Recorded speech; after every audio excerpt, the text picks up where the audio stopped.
Hello.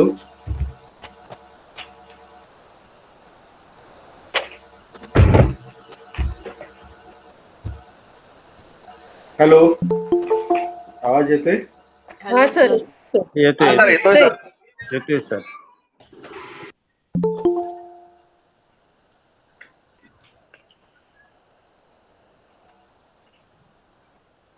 आज आपण ज आणि क हे सर्वनाम शिकणार आहोत. य सर्वनाम जे आहे ते सर्वनाम संबंधदर्शक सर्वनाम त्याला म्हणतो आपण. आता ह्या संबंधदर्शक सर्वनामामध्ये भरपूर काही शिकण्यासारखं आहे. म्हणजे वेगवेगळ्या प्रकारचे त्याचे उपयोग आहेत. मोठे साहेब माईक बंद करा.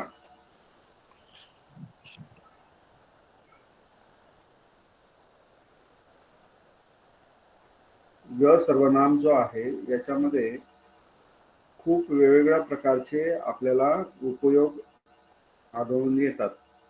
परंतु आपला ह्या बेसिक कोर्समध्ये महत्वाची जी बाब जी आहे ती आपण आधी समजून घेऊ आणि नंतर मग त्याचे उपयोग कुठे कुठे कसे कसे केले जातात तेही बघू. परंतु बेसिक य हा सर्वनाम हा कशा प्रकारे वापरला जातो आणि त्याचा अर्थ कसा निघतो हे बघणं महत्वाचं आहे. त्यालाच आपण रिलेटिव्ह प्रोनाउन पण म्हणतो. ह्याच सर्वनामाला आपण दर्शक सर्वनामाला संबंध दर्शक सर्वनामाला रिलेटिव्ह प्रोनाउन म्हणतो. मी तुम्हाला मागे बोललो होतो ज्या व्यक्तीचे बुद्ध शब्दाचे प्रत्यय पाठ असतील त्यांचे हे य आणि क ह्या सर्वनामाचे प्रत्यय आपलं सर्वनाम जे आहेत हे सर्व आपोआप पाठ होतील. कारण बुद्ध शब्दाप्रमाणेच हे सर्वनाम चालतात. य आणि क.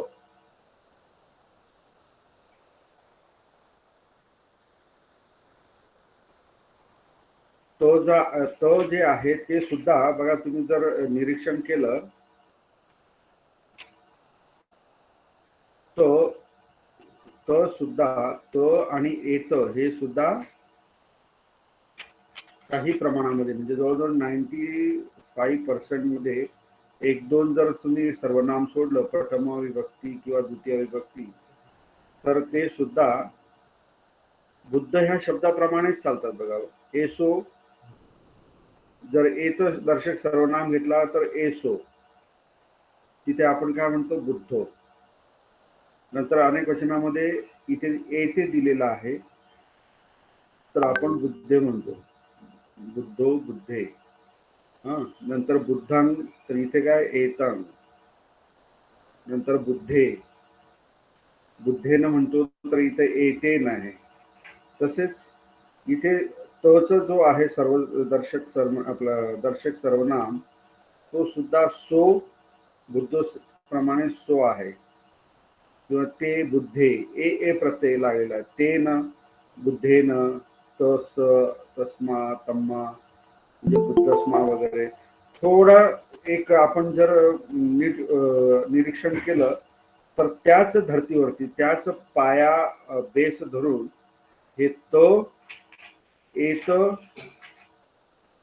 नंतर इमच तर नाही पण य आणि क हे चार सर्वनाम जे आहेत यांचे प्रथमा विभक्तीपासून तर सप्तमी विभक्तीपर्यंत सारखेच बुद्ध शब्दाच्या प्रत्ययावरतीच आधारित याची सुद्धा विभक्ती आहे.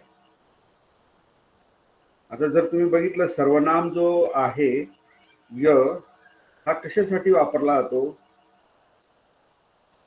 तर तो रिलेटिव्ह प्रोनाउन. आता रिलेटिव्ह प्रोनाउन म्हणजे काय की एक मेन क्लॉज असतो दुसरा त्याच्यावर आधारित दुसरा रिलेटिव्ह क्लॉज असतो. आता हे जे क्लॉजचं व्याकरण जे आहे ते ॲडव्हान्स ग्रामरमध्ये आहे. परंतु इथे यो जर आला म्हणजे य म्हणजे काय, ज, तर किंवा जो, मराठीमध्ये आपण त्याला काय म्हणतो, जो. य म्हणजे जो. आता इथे प्रथमा विभक्ती पुल्लिंग एक वचनामध्ये यो जो शब्द आलेला आहे सर्वनाम, त्याचा अर्थ होतो जो. त्याचा अर्थ काय होतो, जो. आणि अनेक वचनामध्ये ये जे आहे त्याचा अर्थ होतो जे. म्हणजे जे कोणी विहारात असतील त्यांनी खाली बसून बसावे, आपण म्हणतो ना असं, जे कोणी. किंवा यो, यो म्हणजे काय, जो. म्हणजे जो बुद्धांना, जो धम्माला, जो धम्माचे आचरण करतो तो बुद्धाचा अनुयायी असतो. अशा प्रकारचे जे वाक्य आहे, आता हे मी मराठीतून सांगतो, ते आपण बघूया पालीमधून पण. तो बुद्धांचा अनुयायी असतो. तर अशा प्रकारे एक पहिला क्लॉज असतो आणि दुसरा नंतरचा क्लॉज असतो. तर असे जे आहे, जे वाक्यांची रचना जे असते, सेंटेन्स जे असतात, ते सेंटेन्स तयार करण्यासाठी किंवा तो अर्थ दर्शवण्यासाठी य सर्वनामाचा उपयोग होतो. आता आणखी उदाहरण, यो बुद्धं पश्यति, यो बुद्धं पश्यति तो धम्मं पश्यति. म्हणजे जो बुद्धाला बघतो तो धम्माला बघतो. अशा प्रकारचं हे वाक्य आहे. किंवा त्याच्या उलट पण आपण करू शकतो, यो धम्मं पश्यति सो बुद्धं पश्यति. म्हणजे जो धम्माला बघतो तोच काय, बुद्धांना पण बघतो. असं स्वतः भगवान बुद्धांनीच म्हटलेलं आहे. एक गिलानो सुत्त आहे, त्यामध्ये म्हटलेलं आहे, यो गिलानो पश्यति तो बुद्धं पश्यति. म्हणजे जो आजाराला बघतो किंवा त्याची सुसेवा करतो किंवा त्याची सेवा करतो तो बुद्धांना बघतो. अशा प्रकारे बुद्धांनी सुद्धा ह्या प्रकारच्या वाक्यांमध्ये बऱ्याच वेळा आपल्याला मार्गदर्शन केलेलं आहे, उपदेश दिलेला आहे धम्माचा. तर प्रथमा विभक्ती यो, पुल्लिंग आणि ये हे पुल्लिंग मधले सर्वनाम आहेत. आपण आधी पुल्लिंग मधलेच बघूया. द्वितीय विभक्तीमध्ये यंग आणि ये. आता इथे यंग हा द्वितीय विभक्तीमध्ये आलेला आहे, अनुस्वार आहे, आणि अनेक वचनामध्ये ये आलेला आहे.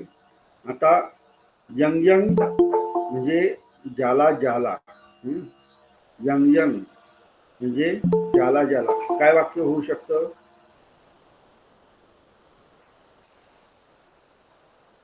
यंग यंग धम्मं जानाति, ज्याला ज्याला धम्म माहित आहे त्याला.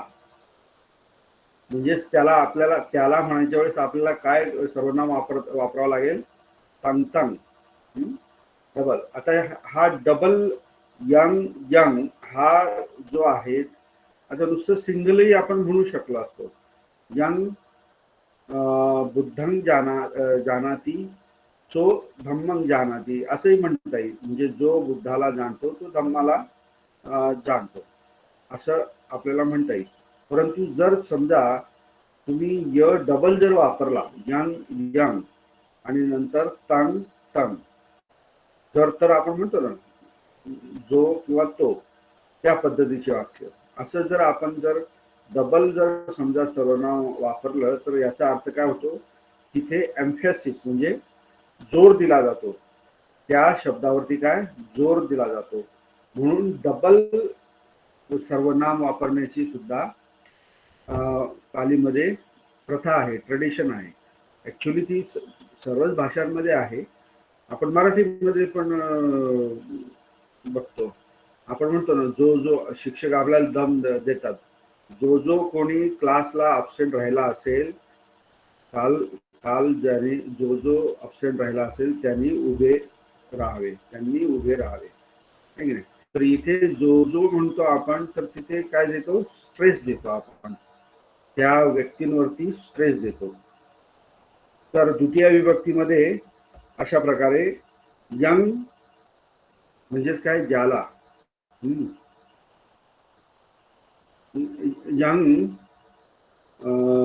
यंग मग्गंग, यंग मग्गंग जानाती म्हणजे ज्याला मार्ग माहीत आहे. तंग पुरतो अठ्ठाही म्हणजे त्याने पुढे उभे राहावे, त्याने पुढे राहावे. अशा प्रकारचं सुद्धा वाक्य आपल्याला करता येईल, किंवा मराठीतले असे बरेच अर्थ पण करता येईल. अनेक वचनामध्ये ये पण आहे, म्हणजे काय, जे द्वितीय विभक्ती. तृतीय विभक्तीमध्ये येन आणि येही एभी, बुद्ध शब्दाप्रमाणे बुद्धेन बुद्धेही बुद्धेभी. तर येन हा जो आहे हा सुद्धा वेगवेगळ्या फॉर्म मध्ये आपल्याला सापडतो.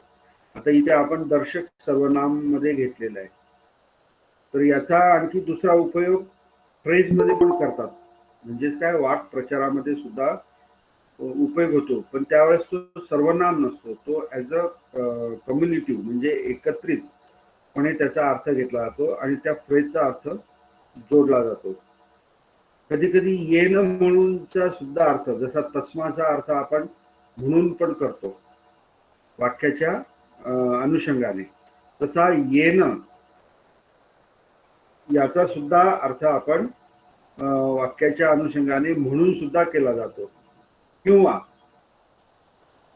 जर एखादी जागा दाखवायची असेल, पॉइंट आउट करायचं असेल, तर त्यावेळेस सुद्धा येन हा शब्द वापरला जातो. त्यावेळेस तो दर्शक सर्वनाम म्हणून, म्हणजे येन भगवा तेन उपसंकमी, म्हणजे जिथे भगवान होते, म्हणजे त्यांनी पॉइंट आउट करून दिलं ह्या येन ने, जिथे भगवा आहे तिथे तेन, तेन जानोसोनी ब्राह्मणो म्हणा, कोणी पण जो असेल, उपसंकमी म्हणजे पोहोचला. अशा प्रकारचे जे फ्रेज मधले जे आहेत येन आणि तेन, त्या ठिकाणी सुद्धा हा येन वापरला जातो. आता किंवा येन हा दर्शक सर्वनाम म्हणून जर वापरायचा असेल, तर आपल्याला काय उदाहरण घेता येईल?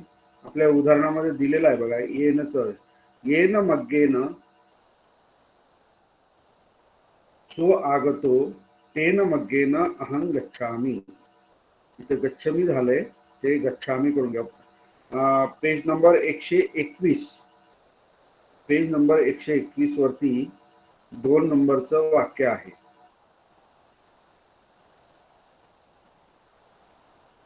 येन मग्गेन सो, म्हणजे आता या ठिकाणी ऍक्च्युली, आता तुम्हाला ते ॲडव्हान्स ग्रामरचे काही ठिकाणी सर्वनाम हे ऍडजेक्टिव्ह म्हणून पण वापरतात, म्हणजे प्रोनॉमिनल ऍडजेक्टिव्ह म्हणून पण वापरतात, हे लक्षात घ्या. नंतर काही ठिकाणी कर्ता म्हणून पण वापरतात. कर्ता म्हणून तर बऱ्याच ठिकाणी आपण वापरतो. अहं बुद्धं नमामि, आता इथे अहं कर्ता म्हणून आपण वापरलेला आहे. तर सर्वनामाचा म्हणजे सर्वनाम फक्त नामाच्या ऐवजीच वापरला जातो असं नाही. व्याख्या करताना ठीक आहे, परंतु तो नामाच्याच ऐवजी वापरला जातो असं नाही. तर त्याचे कर्ता म्हणून पण आपण वापर करतो, विशेषण म्हणून पण वापर करतो, किंवा दर्शक, पॉइंट आउट, कोणाला जर दर्शायचं असेल तर त्यासाठी पण आपण त्याचा उपयोग करतो. इथे येन मग्गेन सो आगत, म्हणजे ज्या मार्गाने, म्हणजे तृतीय विभक्ती आहे बघा, ज्या मार्गाने तो, सो म्हणजे काय, तो, आगतो म्हणजे आलेला, ज्या मार्गाने तो आलेला, तेन मग्गेन अहं गच्छामी म्हणजे त्या मार्गाने मी जातो, असा ह्या वाक्याचा अर्थ आहे.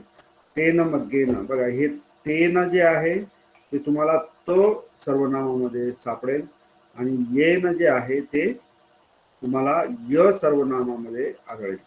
इथे सुद्धा म्हणजे काय, येन तेन हा म्हणजे जून जे आहे ती या ठिकाणी वापरलेली आहे. आता यो बालको आगतो, पुढचं उदाहरण, यो बालको आगतो सो तस्स निघतो अथी. म्हणजेच काय, यो हा प्रथमा विभक्तीमध्ये पुल्लिंग मध्ये आहे. यो बालको म्हणजे जो मुलगा, आगतो म्हणजे आलेला, तर काय पुढे, सो तस्स मित्र अथी म्हणजे तो त्याचा मित्र आहे, अशा प्रकारे त्याचं ट्रान्सलेशन होईल. यो बालको आगतो, आगतो हे पास्ट पार्टिसिपल आहे. गच्छचा, आगच्छचं पास्ट पार्टिसिपल म्हणजे भूतकाळी म्हणजे आलेला. सो तस्स मित्तो अथी.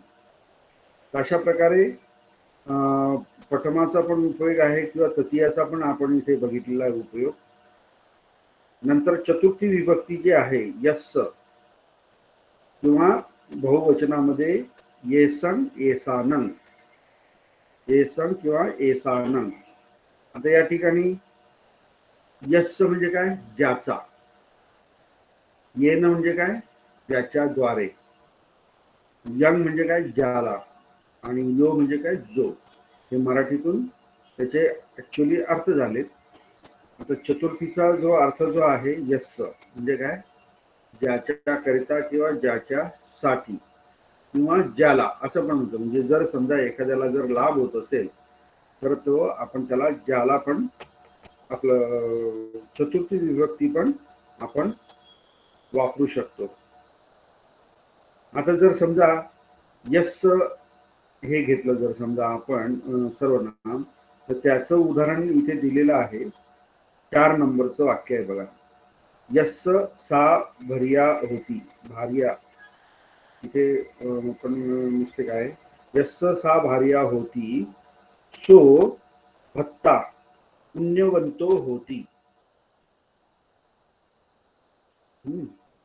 यस्स म्हणजे काय, ज्याची. यस्स. आता या ठिकाणी ज्याची, सा म्हणजे ती, भार्या होती म्हणजेच काय, पत्नी आहे, म्हणजे होते, किंवा आपण असं म्हणू होते, ज्याची ती पत्नी होते तो भत्ता. आता इथे सो भत्ता म्हटलेला आहे. भत्ता म्हणजे सुद्धा काय होतं, पती होतं. तो भत्ता म्हणजे तो पती पुण्यवंतो होती म्हणजे तो पती जो आहे तो काय होतो, पुण्यवान होतो. यस्स. दुसरं काय उदाहरण घेता येईल आपल्याला, आपल्या पाली लिली डिसिल्वाच्या पुस्तकामध्ये पण भरपूर उदाहरण आहे. पण जे आपल्या काय म्हणतात नेहमीच्या व्यवहारामध्ये जे काही उदाहरणं असतात, आपण बोलताना ते उदाहरण जर घेतलं तर आपल्याला त्याचं लवकर लक्षात येतं, म्हणजे अर्थ लवकर कळतो. यस्सचं उदाहरण काय काय देता येईल अजून कोणाला?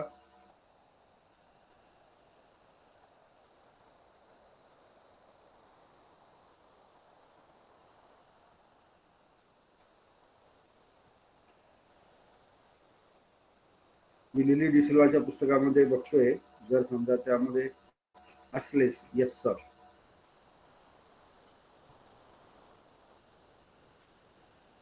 याच्यामध्ये सगळेच एकत्रच केलेले आहे. मम, मयं, महाकं, बरेचसे दिलेलं, अहं, त्वं, नंतर यो, यतं.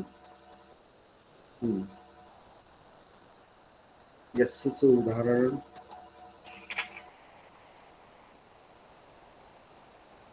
हा, त्याच्यामध्ये एक उदाहरण आहे, ते भरपूर मोठं आहे, परंतु काय हरकत नाही, आपण त्याचा अर्थ लावू, काय प्रॉब्लेम.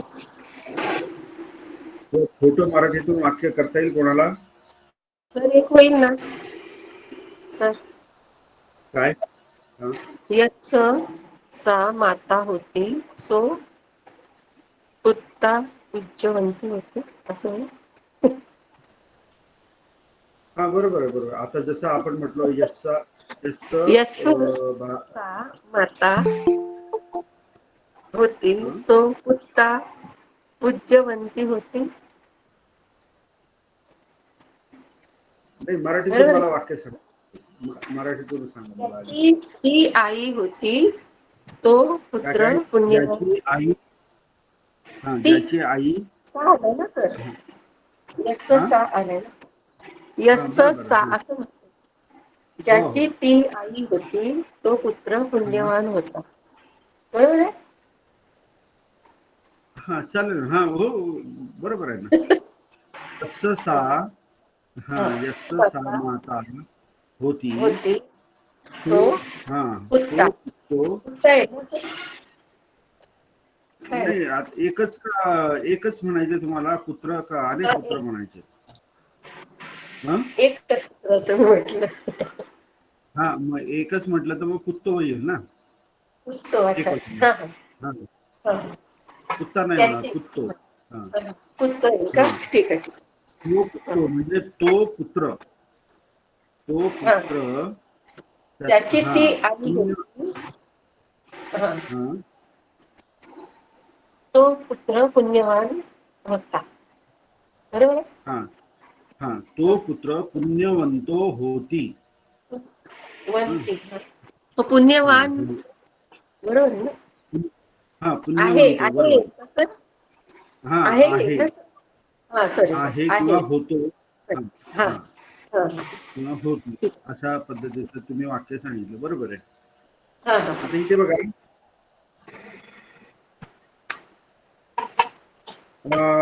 लिली डिसिल्वाच्या याच्यामध्ये एकच उदाहरण आहे, मी बघितलं. यस्सन सवायन सो एक कथम मिनिट हा सर जरा. हा हा, सांगा.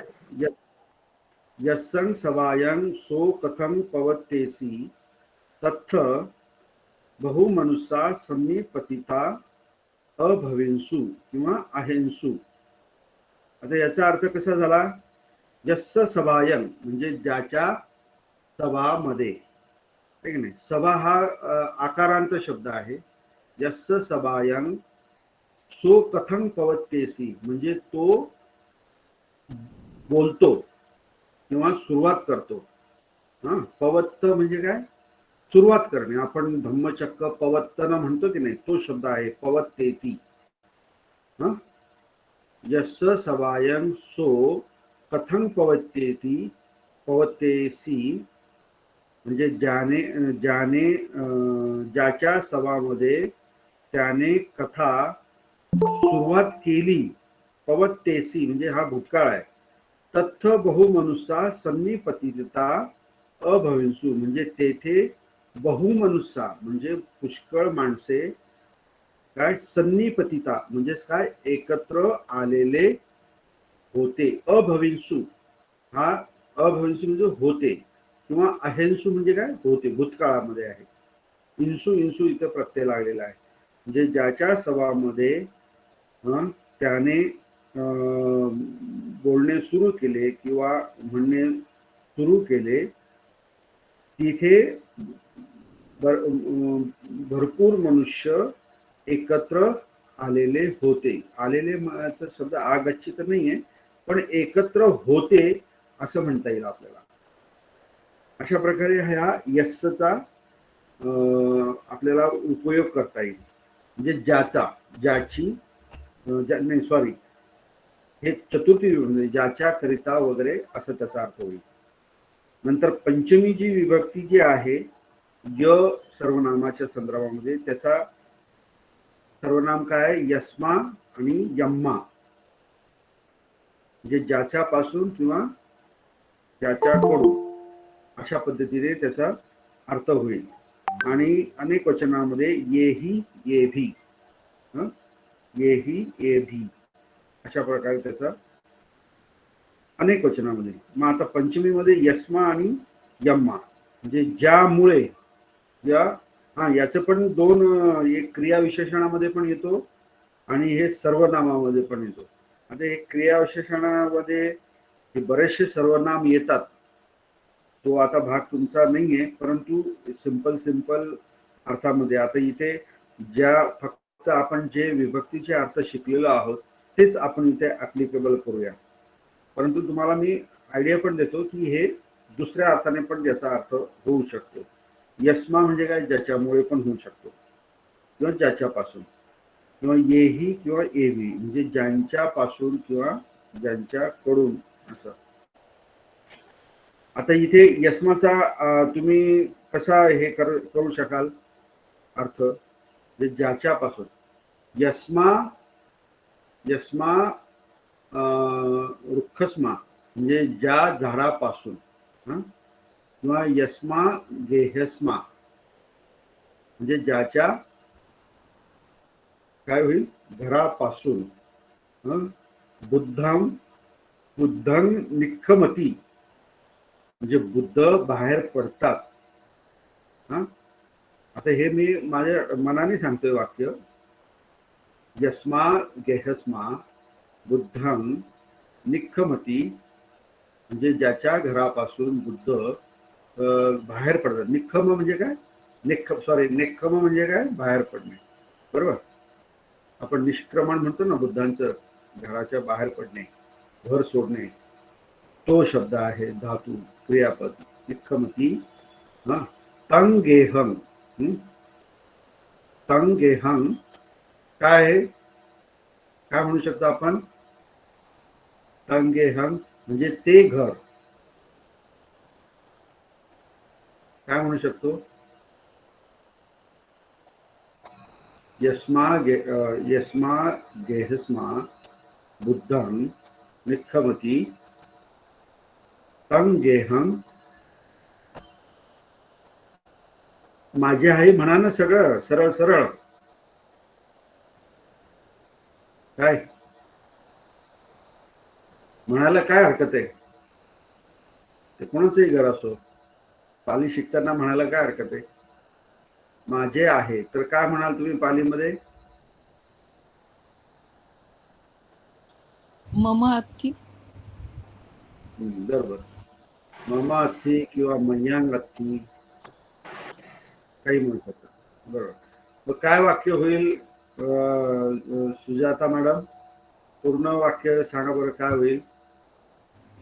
यस्मा गेहस्मा बुद्धं निक्खमति तं गेहं मह्यं अत्थि. हे सिंपल वाक्य आहे ना, हे की नाही. आणखी एखादं मराठीतून वाक्य सांगता येईल कोणाला. असं तुम्ही ट्राय केल्याशिवाय प्रॅक्टिस पण नाही होणार आणि लक्षात पण येणार नाही. भले चुकलं तरी चालेल, मी सांगेल तुम्हाला. जर मराठीतलं वाक्य तर तुम्ही बोलू शकता ना. आपण जमलं तर करायचं पालीमधून, मलाही जमलं तर मी करेल, नाहीतर मग सोडून द्यायचं.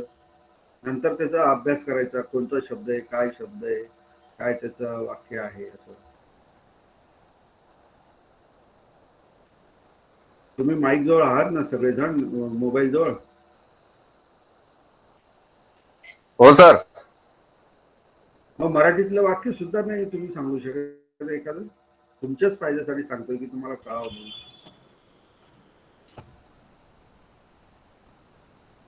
सर मी मराठीत सांगू का. ज्या झाडावरून फळ पडले ते झाड माझे आहे, किंवा ते फळ माझे आहे. अच्छा म्हणून. मग आता वाक्य तुम्ही बरोबर बोललात. मग पालीमध्ये एक एक शब्दाचा विभक्तीनुसार आणि याच्यानुसार शब्द त्याला जोडत जायचं. म्हणजे ज्या झाडावरून म्हणजे यस्मा वृक्षस्मा झाली पंचमी विभक्ती. बरोबर. ज्या झाडावरून काय म्हटलं तुम्ही, फळ पडले असं म्हटलं, पडले असं म्हटले ना. मग आता फलंग, फळाला आपण काय म्हणतो पालीमध्ये, फलंग. आणि पडले म्हटलं तर पडण्याला पत हा शब्द आहे पालीमध्ये. पतती म्हणजे काय, पडणे.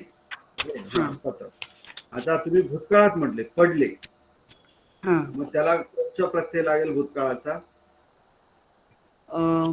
सर एक फळ पडलं ना, सर ई प्रत्यय लागणार ना. एक फळ पडलं, हो, ई प्रत्यय लागणार. म्हणजे पत अधिक ई. पती हा पतींसु येईल. नाही नाही, एकच वचनामध्ये एकच आहे, फळ? एकच वचनात. हा म्हणजे पती पती. पती हा पती. हम्म. यस्मा यस्मा रुखस्मा फलं फलन पती. पती हा पती म्हणजे पडले, जे ज्या झाडावरून फळ पडले. हा. तंग वृक्षं.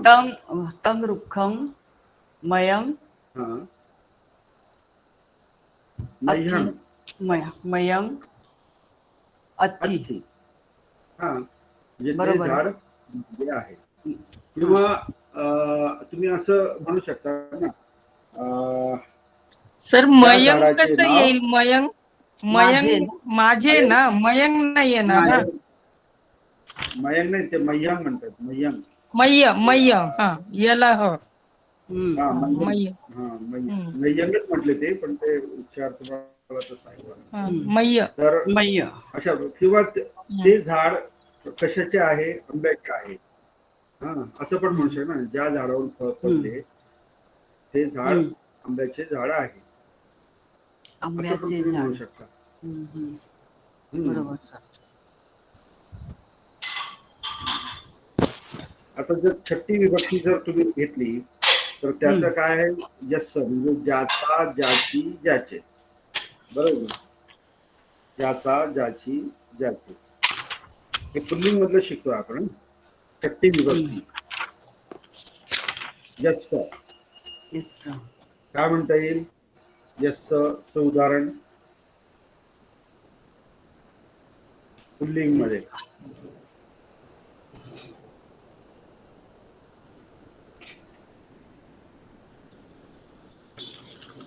आपण घेतलं होतं का यस्सचं? हे एक उदाहरण घेतलेलं ना आपण.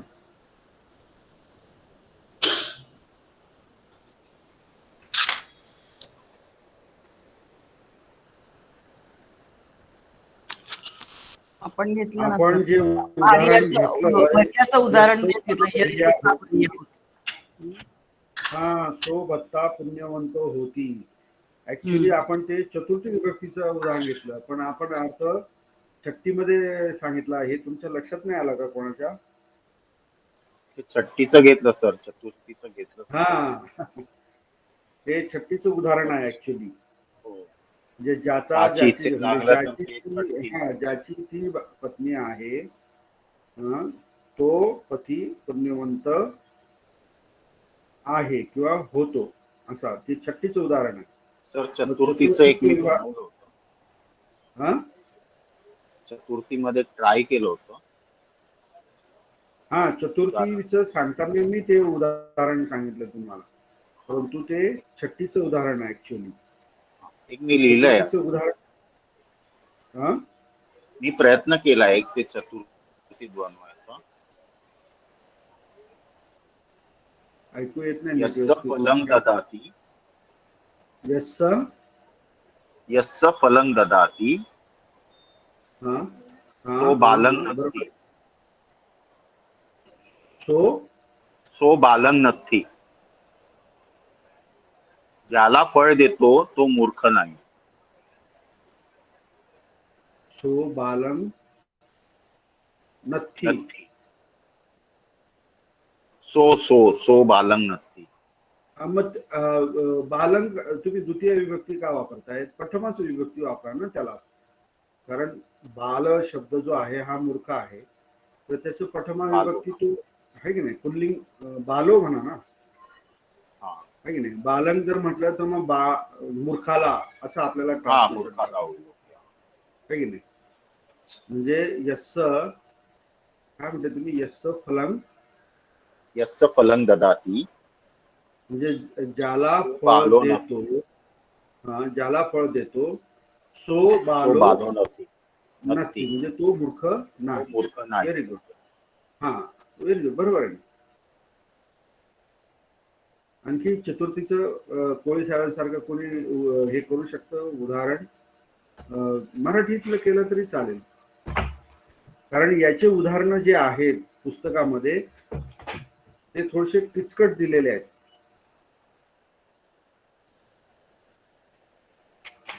लिली डिसिल्वाच्या सुद्धा पुस्तकामध्ये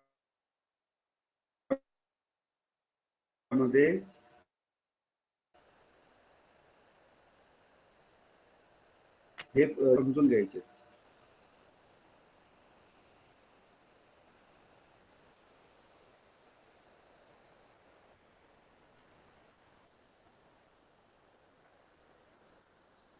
चतुर्थी विभक्ती सांगता येईल कोणाला?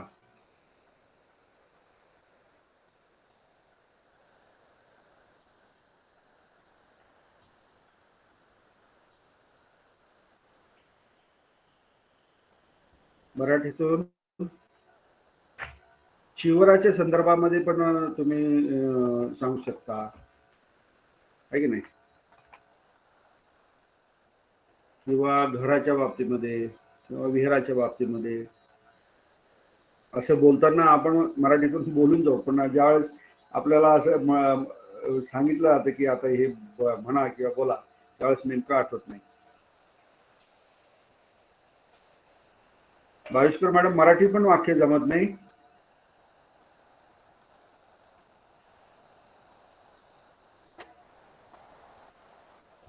कुठल्या याच्यातलं सर? चतुर्थीतलं का? हा,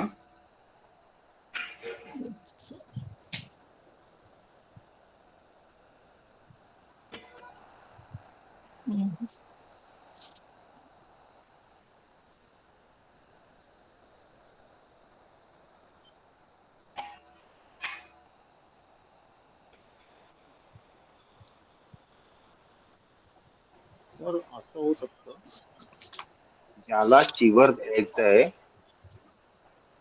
त्याने सामनेरांना द्यावे.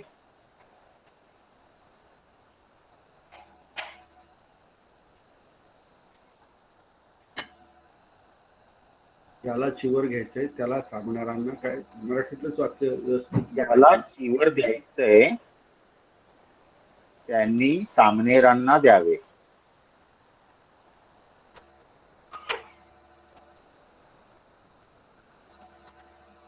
कसं होईल? आता तुम्ही काय ज्याला चिवर द्यायचंय, ज्याला चिवर द्यायचंय, आता तुम्ही ज्याला असं म्हटल्यानंतर कोणची विभक्ती वापरावं लागेल?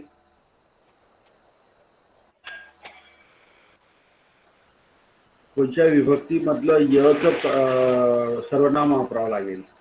ज्याला द्वितीय येईल सर. तृतीयाला वापरायला द्वितीय विभक्ती वापरावी लागेल. पण आपल्याला वापरायचंय चतुर्थीचं वाक्य बघायचं. चतुर्थी म्हणजे ज्याच्यासाठी किंवा ज्याच्याकरिता चिवर द्यायची आहे त्याने असं येईल. हा, असं आपल्याला म्हणावं लागेल. म्हणजे मराठीतलं सुद्धा आपलं वाक्य करेक्ट राहिलं पाहिजे. तर मग आपण हे म्हणजे यस्स म्हणजे ज्याच्यासाठी, सो बालको चिवरांग आहारती म्हणजे ज्याच्यासाठी त्या बालकाने चिवर आणतो, ज्याच्यासाठी तो बालक चिवर आणतो. सो बालको बुद्धस्स अनुयायी होती किंवा अथी असे म्हणता येईल आपल्याला. ज्याच्यासाठी त्या मुलाने, तो बालको चिवरण आहारती म्हणजे चिवराला आणतो, तो बालक.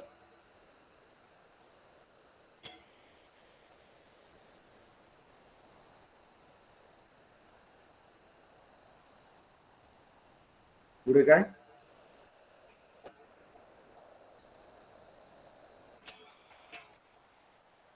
पुढे काय? बुद्धस्स तो बालक, उपासक होती असं येईल का? हा, तो उपासक पण असू शकतो, बालक पण असू शकतो. अशा प्रकारचं ते वाक्य होऊ शकतं. नंतर सप्तमी घेऊया आपण. सप्तमी विभक्ती, त्याचे सर्वनाम आहे यस्मिन आणि यम्मी. यस्मिन आणि यम्मी म्हणजे ज्या ठिकाणी, ज्याच्यामध्ये, ज्याच्या बाहेर ज्या ज्या ठिकाणी वगैरे वगैरे अशा पद्धतीचं वाक्य जर बनवायचं असेल तर यस्मी किंवा यम्मी किंवा अनेक वचनामध्ये येसू. येसू म्हणजे काय? ज्या ठिकाणांमध्ये, अनेक वचनामध्ये, ज्या ठिकाणांमध्ये किंवा ज्याच्यांमध्ये, असे आपले मराठीतनं आपण त्याचे अर्थ काढू शकतो. आता इथे येसूचं आपलं यस्मिनचा उदाहरण नाही आहे. हा, यस्मिनचं एक उदाहरण आहे बघा, पेज नंबर 121 वर. हा, यस्मिन हत्थे दद्दू अथी तेन हत्तेन पत्तो न गण्यतब्बो. बघा, हे भिक्खूंना नियम घालून दिलेला आहे. ऍक्च्युली हा नियम आहे. यस्मिन हत्थे याचा अर्थ काय झाला? कोणची विभक्ती झाली इथे? यस्मिन हत्थे. यस्मिन हत्थे, सप्तमी विभक्ती आहे. हा, सप्तमी विभक्ती म्हणजे ज्याच्या हातामध्ये किंवा ज्याच्या हातावर. हा, यस्मिन म्हणजे काय? ज्याच्या, जे आहे मध्ये, आत, बाहेर, जे काय आहे.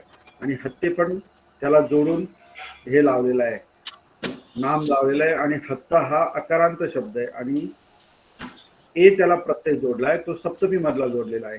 सप्तमी मधले प्रत्यय काय आहेत? बुद्ध शब्दाचे, अकारांत शब्दाचे ए, स्मिम आणि मी. यस्मिम आलेला आहे. यस्मिन हत्थे, यस्मिन हत्थे दद्दू अथी. दद्दू म्हणजे काय? खाज आहे. ज्याच्या हातावर खाज आहे किंवा ज्याच्या हाताला खाज आहे, तेन हत्थेन म्हणजे त्याच्या हाताने.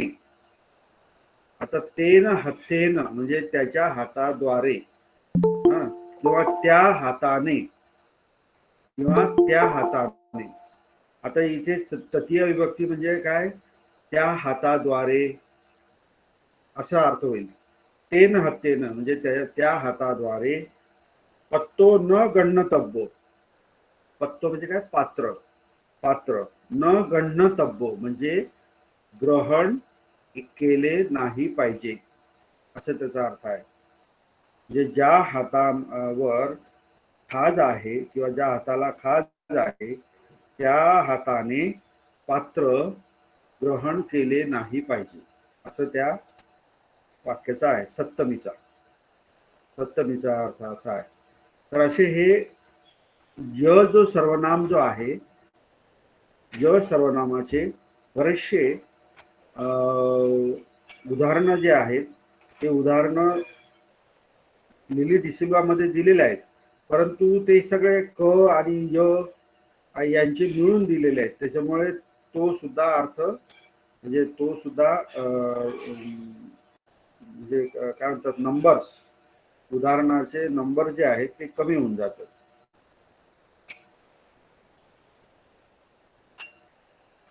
आता आपण स्त्रीलिंगी हे करूया. आता नपुंसक लिंग जे आहे ते नपुंसक लिंग तर तुम्हाला प्रत्येक ठिकाणी मी जे सांगितलं, प्रथमा आणि द्वितीया याच्यामध्ये फक्त बदल होतो. नंतर तृतीयापासून तर सप्तमीपर्यंत पुल्लिंग प्रमाणेच याचे सुद्धा सर्वनाम येतात, जसे येन, येही, येभी, यस्स वगैरे वगैरे. फक्त नपुंसक लिंगामध्ये प्रथमा आणि द्वितीयामध्ये काय, जसं फलन, फला, फलानी जे आहे तसं यंग, ये, यानी, यंग, ये, यानी त्या पद्धतीचे इथे सर्वनाम आलेले आहेत नपुंसक लिंगचे. आणि स्त्रीलिंगचे या म्हणजे जी. स्त्रीलिंगमध्ये आपण जी वापरतो ना, जी किंवा ज्या. यंग म्हणजे जिला किंवा अनेक वचनामध्ये ज्यांना. याय म्हणजे जिच्या द्वारे किंवा ज्यांच्या द्वारे. याय, यस्सा. चतुर्थी म्हणजे जिच्यासाठी किंवा जिच्या करता. यासंग, यासानंग म्हणजे अनेक वचनामध्ये म्हणजे ज्यांच्या करता, ज्यांच्यासाठी. याय म्हणजे जिच्या पासून. याही, याभी म्हणजे ज्यांच्या पासून, ज्यांच्या पासून. छट्टी याय, यस्सा म्हणजे काय, ज्याची, ज्याचे ज्याची ज्याचीच आहे इथे. यासंग यासानंग नंतर यायंग यस्संग म्हणजेच काय, जिच्यामध्ये, जिच्यावर, जिच्या खाली, बाहेर वगैरे असे हे स्त्रीलिंग मधील त्याचे अर्थ होतील. तर याचे उदाहरण जे आहे, यायचं उदाहरण दिलेलं आहे बघा. याय, लिली डिसिल्वा मध्ये यायचं उदाहरण एक दिलेलं आहे. आता याय हा कुठल्या जेंडरमध्ये म्हणजे कोणत्या लिंगामध्ये याय हा सर्वनाम आढळतोय तुम्हाला? याय स्त्रीलिंगीमध्ये. स्त्रीलिंग मध्ये आहे. आणि तो बघा तृतीयापासून तर सप्तमीपर्यंत सगळे याय यायच आहेत, आहे की नाही? फक्त पण चतुर्थीमध्ये यस्सा जोडलेला आहे, त्याला छठ्ठीमध्ये पण यस्सा जोडलेला आहे, आणि सप्तमी मध्ये यस्संग एक ऍडिशनल त्यामध्ये जोडलेला आहे. आता मी जे उदाहरण सांगणार आहे त्या उदाहरणामध्ये तो याय कोणत्या विभक्तीमध्ये ते तुम्ही मला सांगायचं. टेक युअर ओन टाइम, हा, but give the correct answer. Don't be Hari.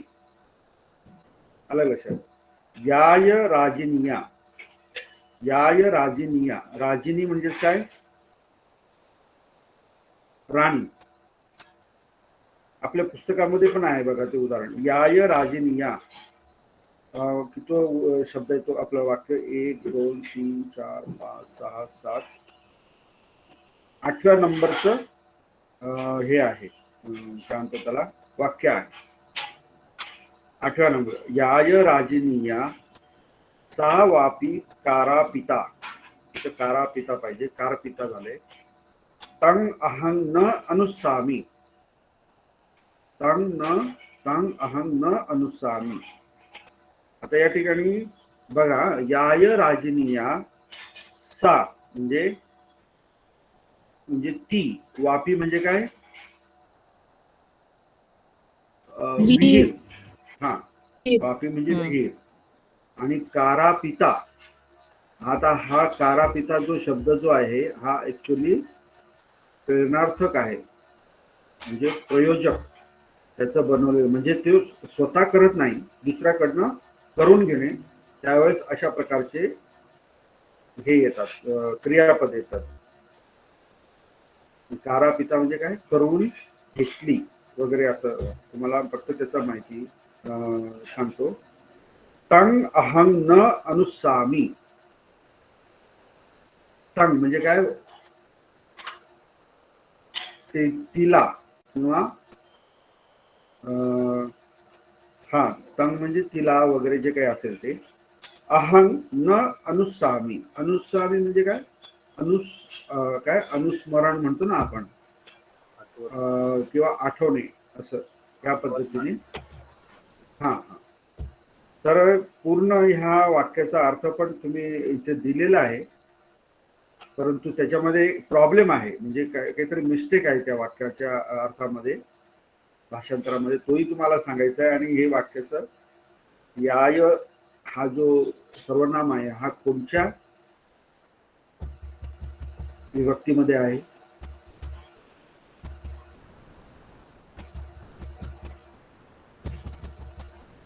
Tritiya येईल का सर? तृतीय विभक्ती राणीद्वारे ना?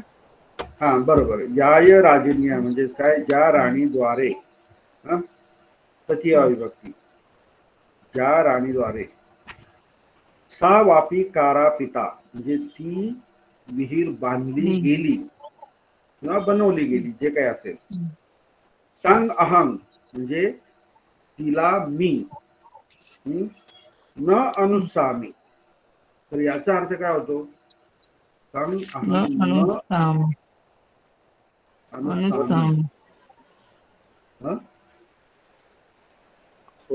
नाही. आठवत नाही न. हो, पण काय आठवत नाही?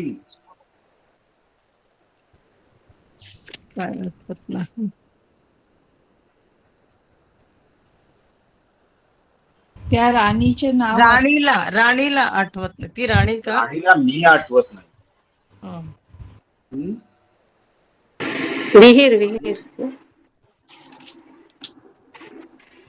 अहं न अनुसामी, मी आठवत नाही.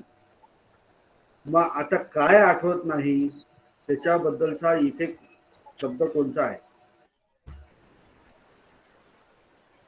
कोणतं राजिनिया राजिनिया सर्वनाम आहे? राजिनिया राणी राणी येईल सर. नाही, राणी तर पहिल्या नाही, वाक्यात येऊन गेला. राणीद्वारे बांधल्या गेली विहीर सर, ती मला आठवत नाही. विहीर विहीर. हा. वीरच म्हटलं.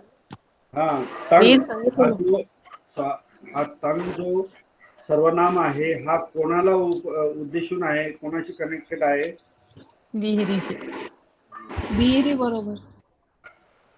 हा, म्हणजे ती विहीर जी आहे, हा, मला किंवा मला नाही, मी आठवत नाही. मला जर तिथे जर म्हणायचं असतं मला मराठीतून, तर काय सर्वनाम वापरला असता? मम हा, मम मम मम म्हणजे मला. म्हणजे मला. हो.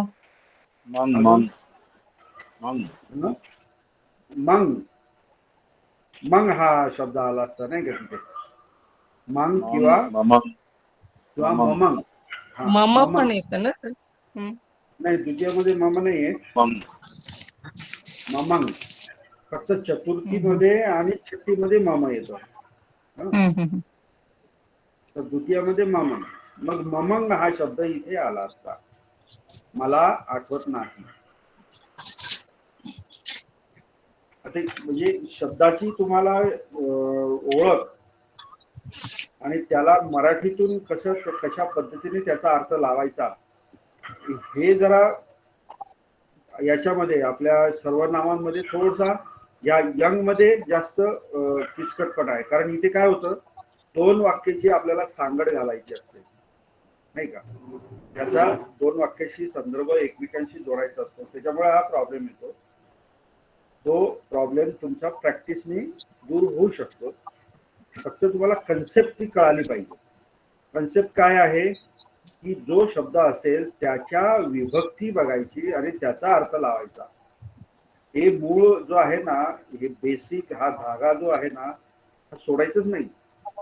त्याच्या ते धरूनच इकडे तिकडे फिरायचं, त्याचे अर्थ लावायचे आणि वेग काहीच करायचं नाही. म्हणजे हे असं असेल किंवा तसं असेल असं म्हणायचंच नाही पाली शिकताना. हे असं जे दिलेलं आहे याचा अर्थ काय आहे ते शोधायचा प्रयत्न करायचा. आता हे जे मराठीतून इथे दिलेलं आहे ना भाषांतर, ते भाषांतर जर समजा आपण पालीचं वाक्य जर बरोबर धरलं सर मी तर प्रयत्न करू का हा त्या वाक्याला करेक्ट करायचा प्रयत्न करू, म्हणजे मराठीतले शब्द हा वापरू. करा. तुमचं मराठीचं म्हणताय काय? हो, मराठीतून त्या बरोबर करतो सर. हा, बोला. आठवतच्या जागी आहे ना सर, स्मरत टाकला शब्द तर बरोबर येईल. ज्या राणीद्वारे ती विहीर बनवली आहे ती मी स्मरत नाही, असं तर केलं तर. काय फरक केला तुम्ही? आठवत आणि स्मरत मध्ये काय बदल केला? मग हे वाक्य करेक्ट कसं करायचं ते? हा, मला करेक्ट तुमच्याकडनं काय पाहिजे, जे सर्वनाम जे आहेत ना त्याचे अर्थ इथे करेक्ट करून पाहिजे मला तुमच्याकडनं. जर समजा पालीचा जर तुम्ही पाली वाक्य जसंच तसं धरला आणि तसंच तसं जर त्याचं वाक्य भाषांतर करायचं ठरवलं तर कसं होईल बघा. मी तुम्हाला सांगतो, लक्ष द्या. तसा एक एक शब्दाचा अर्थ मी तुम्हाला सांगतो, नीट लक्ष द्या बघा. याय राजिनिया म्हणजे ज्या राणीच्या द्वारे, सा वापी तारापिता म्हणजे ती विहीर बांधली गेली. हा, तंग, आता तुम्ही तो पण सर्वनाम शिकलेला आहात आहे की नाही? शिकला आहात की नाही? त्याच्यामध्ये तंग सर्वनाम आहे बरोबर. आणि तो कोणत्या विभक्तीमध्ये आहे तंग सर्वनाम? कोणत्या विभक्तीमध्ये? विभक्तीत. हा, द्वितीय म्हणजे तंग म्हणजे तिला. अहं म्हणजे काय? मी. न म्हणजे नाही.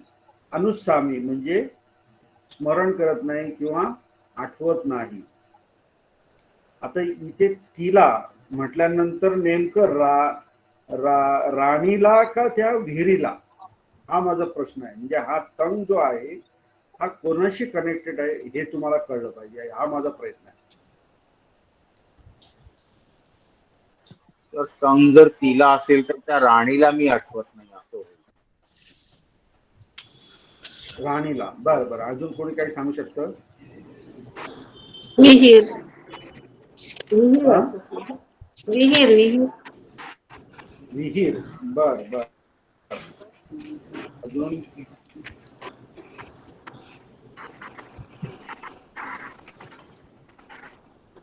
लावा प्रयत्न, म्हणजे ब्रेन स्टॉर्म करा की हा शब्द कोणाशी निगडीत आहे, हा कोणाशी कनेक्टेड आहे, याचा कोणती विभक्ती आहे, कोणत्या विभक्तीचा काय अर्थ आहे.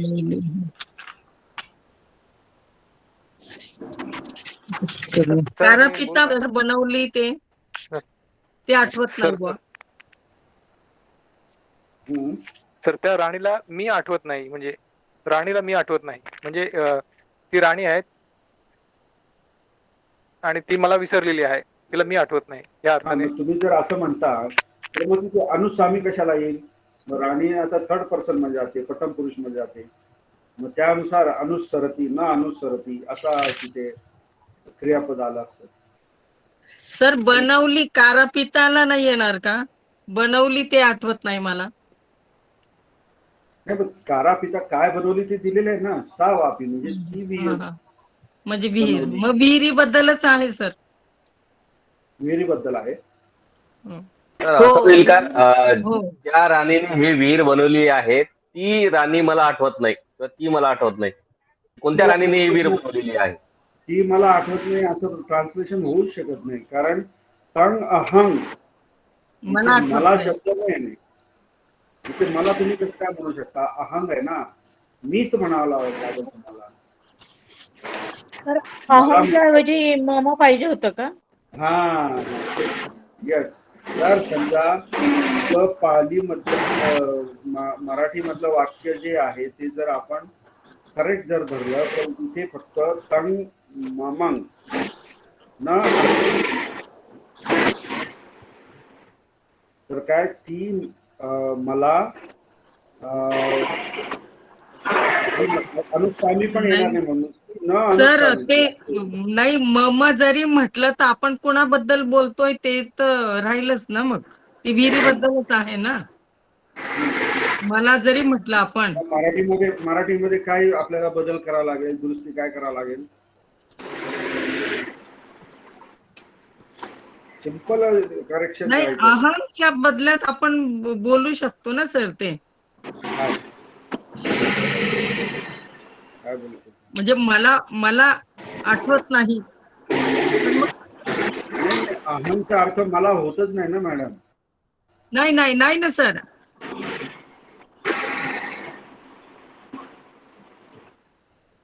तंग बरोबर, तंग पर्यंत बरोबर आहे ती. हं, हं, हं. बघा, आलं लक्षात. ज्या सर मी बोलू का?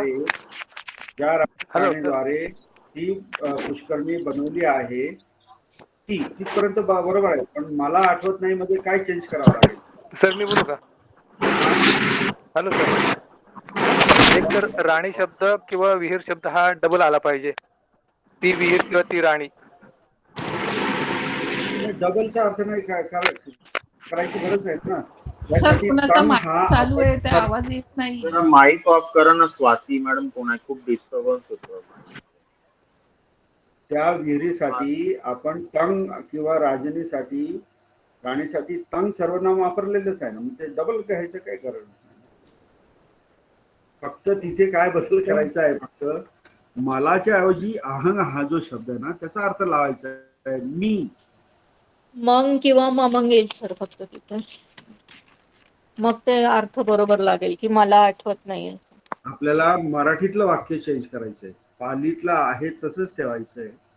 पालीतलं आता चेंज करायचं नाही, आपल्याला मराठीचं वाक्य दुरुस्त करायचंय. तर इथे ती मला आठवत नाही च्या ऐवजी काय म्हणावं लागेल? तिला मी आठवत. तिला मी आठवत नाही. हा हा हा. बघा आता तंग म्हणजे काय, द्वितीय विभक्ती आली, बरोबर. हो तिला. तिला शब्द आला. हो आणि अहंग म्हणजे काय, मी. मी.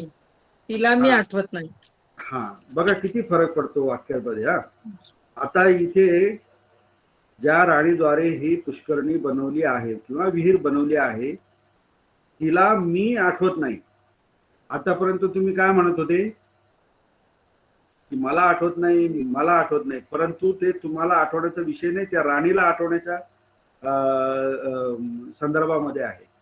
म्हणजे मी तिला आठवत नाही असा तो अर्थ आहे. आलं का लक्षात? तिला मी आठवत नाही. बरोबर सर.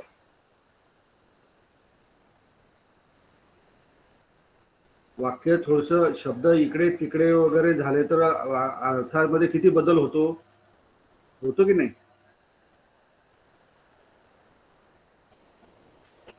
तर नाही कळाल तुम्हाला वाक्य अर्थ? समजलं सर. समजलं सर, समजलंय. समजला तर आता. हा सर म्हणजे राणीला आठवत नाही ना. हा हा हा राणीला आठवत नाही. अच्छा. हा. कारण सर अहंचा पण अर्थ मला काय? असं म्हणायचंय मला असं म्हणायचंय की जी राणीने विहीर बांधली आहे तिला म्हणजे तिने बांधली आहे पण तिला मी आठवत नाही, म्हणजे माझा आणि तिचा काही संबंध नाही. विहीर तिने बांधली आणि मी तिसरी व्यक्ती आहे, तर सर वाक्याचा अर्थ होत नाहीये येस बरोबर येस येस, वाक्याचा काही संबंधच नाहीये तसा. हा, तर बरोबर आहे. माझा आणि त्या राणीचा आणि विहिरीचा संबंध येत नाही ना सर? नाही. ते मराठीतून बरोबर आहे, आपण आपल्याला पालीतूनच करेक्शन करावं लागेल तेव्हाच अर्थ लागेल सर. काहीतरी संबंध असणारच ना. विहीर हे बांधायला. बघा, ग्रामर शिकताना थोडासा अर्थाला अर्थ नाही लागला तरी चालेल बरं का, परंतु त्या शब्दांचे ग्रामर जे आहे ना ते तुम्हाला समजलं पाहिजे असं मला म्हणायचंय. आता मी जर असं म्हटलं सुनको आकाशे उड्डेती, मग तुम्ही म्हणाला कुत्रा कुठे आकाशात उडतो का, असं जे हे जे आहे ना त्याच्याशी काही घेणं नाही. पण सुनको म्हणजे काय, आकाशे म्हणजे काय, त्याचं ग्रामर काय वगैरे हे तुम्हाला समजलं पाहिजे. इथे ती राणी बांधते काय किंवा मला ते आठवत नाही काय का तिला आठवत नाही हा विषय तसा हे नाहीये. आलं लक्षात? परंतु जे पालीचे जे शब्द जे दिलेले आहेत त्या शब्दांचा व्याकरणानुसार तुम्ही एका वाक्यामध्ये मराठीतून भाषांतर करायचं बस. त्याचा जो काही अर्थ होईल तो होईल. थोडक्यात सर ते तंग जे आहे ती द्वितीय विभक्ती आहे, एवढंच ना? हा बरोबर.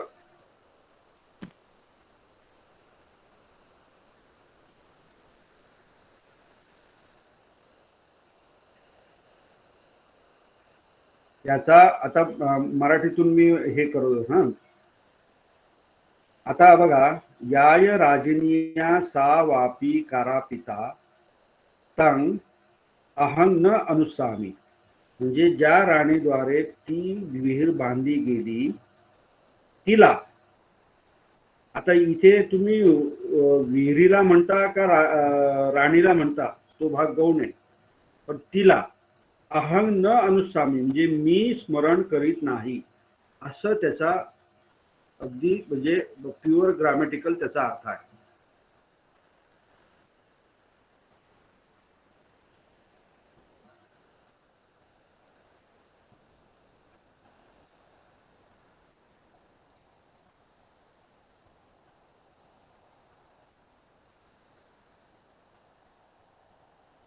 सर एक्झामला हे विभक्ती चालवायला येतील का मग ह्या सर्वनामाच्या पण? हो मग येतील. एक तर त्याला ती विहीर आठवत नाही किंवा ती राणी आठवत नाही. सर हे असं दोन पण होऊ शकतं ना, अहंग आहे म्हणून फक्त मी लिहिलं तर ती मी आठवत नाही असं, म्हणजे ती विहीर मी आठवत नाही असं म्हटलं तरी चालेल ना? मग आधी मी तेच तुमच्याकडनं अपेक्षित करत होतो की फक्त इथे मराठीमध्ये मलाच्या ऐवजी मी हा शब्द तुम्हाला सांगायचा होता. एक तर मराठीमध्ये आपण इथे मी म्हणू शकतो किंवा पालीमध्ये मम करू शकतो. हा हा एक्झॅक्टली बरोबर. आता तुमच्या लक्षात आलं. हम्म. कोण बोलतंय? म्हणजे येस गुड. छान. एक तर तुम्ही पालीमध्ये एक तर करेक्शन पालीमध्ये करा, करेक्शन करायचं, एक तर मराठीमध्ये करेक्शन करायचं. मग मराठीमध्ये करेक्शन करायचं. हम्म. असं आहे. तर ठीक आहे, काय हरकत नाही. या राजनी आपल्याला जे काही सांगायचं होतं की जे स्त्रीलिंग मध्ये तृतीया जी विभक्ती जी आहे ती आपण बघितली ह्या वाक्याच्या अनुसार, आणि थोडी आपण टेस्ट पण घेतली की पालीचे इतर शब्दचे अर्थ कसे लावले जातात वगैरे वगैरे. काय हरकत नाही. हे प्रॅक्टिसने किंवा याचं असं ब्रेन स्टॉर्मिंग केल्यानंतर, मंथन केल्यानंतर असे अर्थ किंवा त्याचं एकदम परफेक्ट मिनिंग जे आहे ते आपण काढण्याचा प्रयत्न करायचा. परंतु बघा अर्थामध्ये बदल होतो बरं. तुमचे जर विभक्तीचे अर्थ जर तुम्ही व्यवस्थित लावले नाही तर पूर्ण वाक्याचा अर्थ बदलतो, हे लक्षात घ्या. पूर्ण वाक्याचा अर्थ बदलतो. आणि आपल्या त्रिपिटकामध्ये तसंच झालेलं आहे, गाथांमध्ये पण तसंच झालेलं आहे बऱ्याच ठिकाणी, की जे गाथ्यांचा अर्थ लिहिलेला आहे तो अर्थ ट्विस्ट होतो काही ठिकाणी, बऱ्याच ठिकाणी.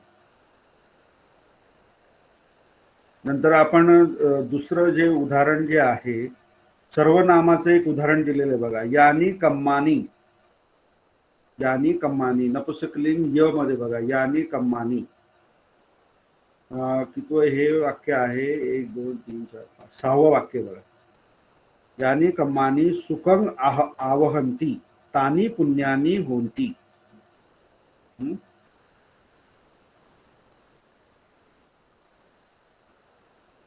यानी कम्मानी. यानी हे काय आहे? यचं सर्वनाम नपुंसकलिंग अनेक वचनामध्ये आहे. पण आता जे पण ते पॉइंट आउट करते, म्हणजे याला इंग्रजीमध्ये बराच शब्द आहे, तो मला आठवतो. याला प्रोनॉमिनल नॉमिनियल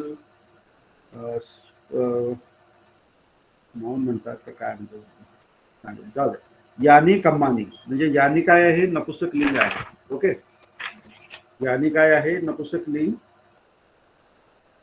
अनेक वचनामधलं सर्वनाम आहे. आणि कम्म सुद्धा हे काय? नपुंसकलिंग आहे, म्हणून ते सुद्धा अनेक वचनामध्ये घेतलेलं आहे बघा.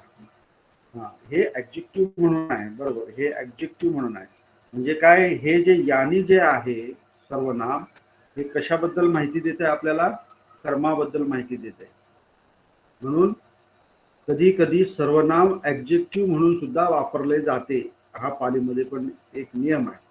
हा खूप म्हणजे ॲडिशनल ॲडव्हान्स ग्रामर मधला आहे. तुम्ही फक्त लक्षात ठेवा. यानी कम्मानी सुखं आवहंती. आवह म्हणजे काय? आणणे. तानी पुण्यानी होंती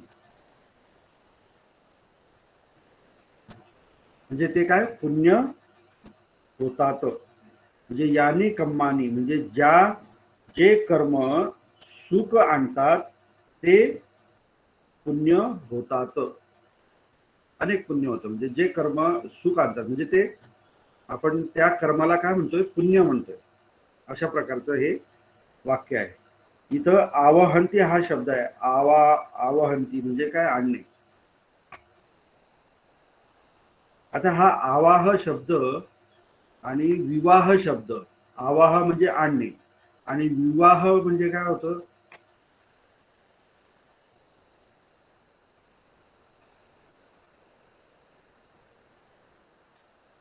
विवाह हा त्याच्या उलट अर्थी शब्द आहे. नेणे. नेणे होईल मग. नेणे घेऊन जाणे. आणि काय? घेऊन जाणे. बरोबर. हो.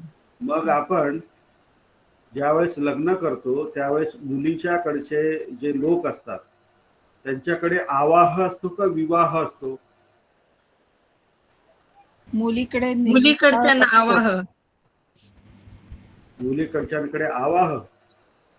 मुलीकडे विवाह असतो आणि मुलाकडे आवाह असतो.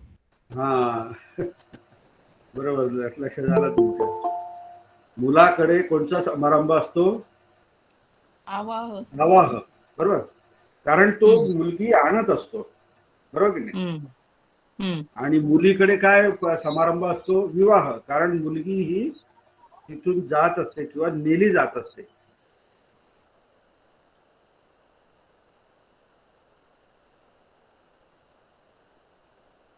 त्या घरातून, आहे की नाही?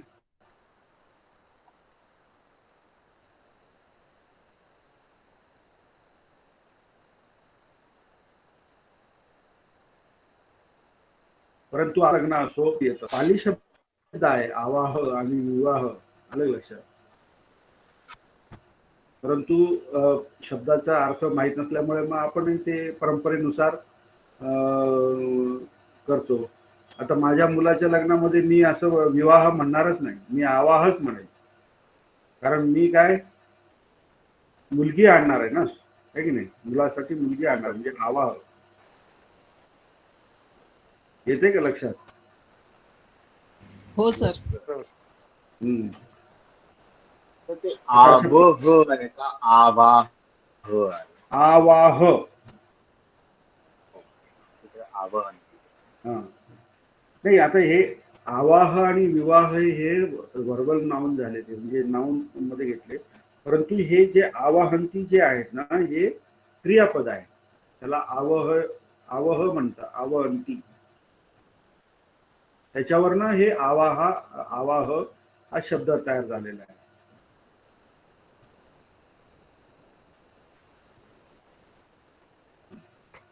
प्रश्नार्थक सर्वनाम जो आहे क, त्याच्याबद्दल आपण आता बघूया. तर प्रश्नार्थक सर्वनाम जो क जो आहे हा कशासाठी वापरला जातो? प्रश्नासाठी. त्याचं नावच प्रश्नार्थक आहे, म्हणजेच काय, इंट्रोगेटिव्ह प्रोनाउन. तर जिथे जिथे तुम्हाला प्रश्न विचारायचा असेल त्या ठिकाणी क सर्वनामाचा उपयोग केला जातो. आणि क सर्वनाम सुद्धा बुद्ध शब्दाप्रमाणे चालतो. जसा य चालतो ना तसा क सुद्धा चालतो.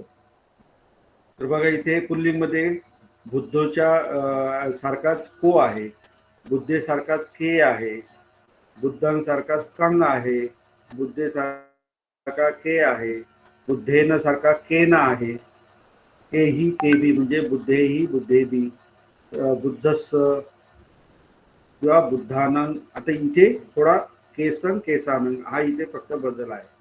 नंतर बुद्धस्मा बुद्धस्मिन, आपलं बुद्धस्मा बुद्धम्मा, आणि एक दोन इथे या ठिकाणी सर्वनाम जोडलेले आहेत. खूप आहेत, ते काही पुस्तकामध्ये भरपूर आहेत, काही ठिकाणी वेगवेगळे दिलेले आहेत. पण जे नेहमीसाठी वापरले जातात ते या ठिकाणी आपण घेतलेले आहेत.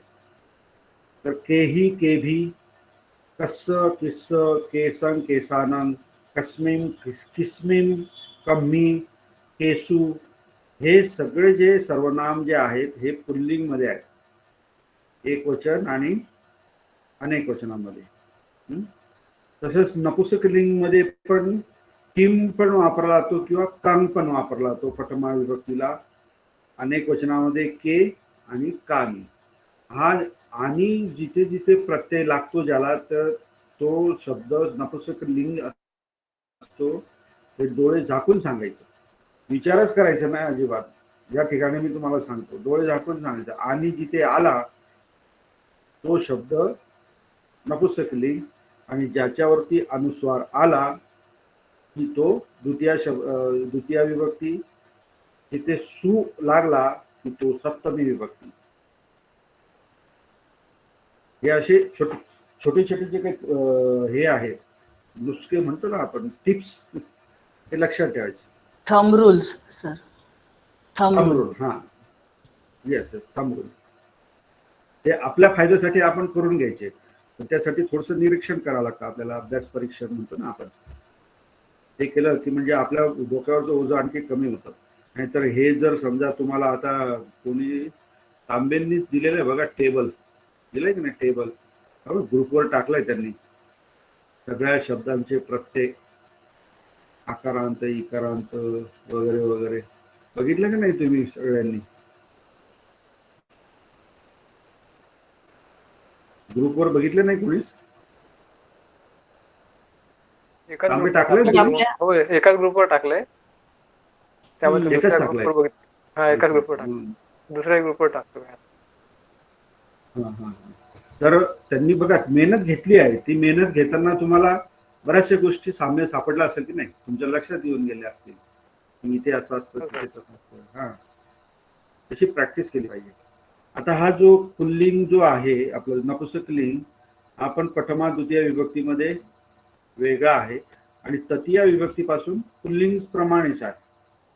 नपुंसक लिंगचे जे सर्वनाम जे आहे हे तृतीयापासून पुल्लिंग प्रमाणेच आहे.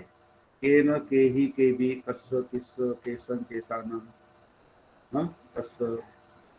आणि स्त्रीलिंग मध्ये मात्र आचा जास्त प्रभाव असतो बघा. का, का, कायो, कं, काय, काय, कस्सा, काय, काय, कस्सा, कायम, कस्सं. इकडे अनेक वचनामध्ये सुद्धा काकाचा प्रभाव जास्त आहे. कासं, कासानं, काही, कावी. जसं इकडे य मध्ये सुद्धा स्त्रीलिंग मध्ये आ जोडलेला आहे बघा. य अधिका, या, या, यो, यो वगैरे. तर हे आपण लक्षात ठेवायचं. अशा प्रकारे हे पुल्लिंग, नपुंसकलिंग आणि स्त्रीलिंग हे तिन्हीही जेंडर मध्ये कोचे हे सगळे सर्वनाम दिलेले आहेत.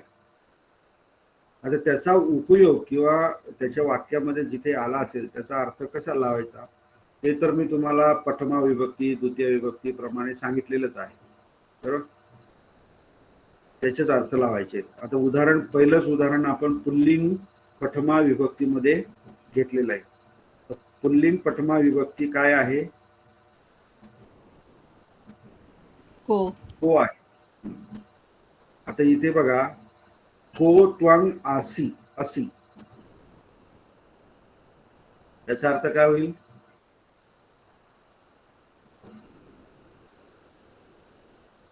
असी म्हणजे काय आहे. आहे. जो असं धातू जो आहे ना, तो आपण अस्थि, संती, असी आणि असचे जे आहेत ना, म्हणजे काय म्हणतात त्याला, क्रियापद, त्याच्यातला हा असी मध्यम पुरुष एक वचनाचा. मी मस इथं नाही नाही नाही नाही नाही नाही, ते वर्तमान असं काळातले हा, असं धातूचे वेगळे आहेत. हा, वेगळे आहेत. ओके. तर को, त्वंग, असी याचा अर्थ काय आला? तू कोण आहेस. इथे असी का आला? कारण इथे कर्ता कोण आहे? त्वंग आहे. त्वंग आल्यामुळे असी शब्द आलेला आहे. तिथे आपलं क्रियापद आलेलं आहे.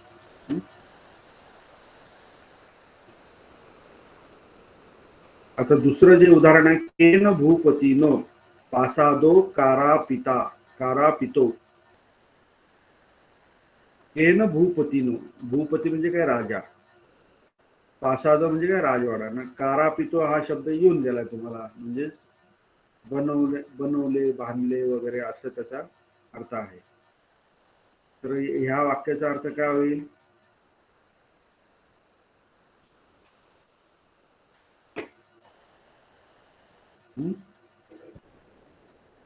केन भूपतीनो. भूपती कोणत्या एंडिंगचा शब्द आहे? इकारांत सर. कारांत. पुल्लिंग आहे. हा, बर. मग इथे प्रत्यय काय आलेला आहे? त्या शब्दाला प्रत्यय काय जोडला गेलेला आहे? नो.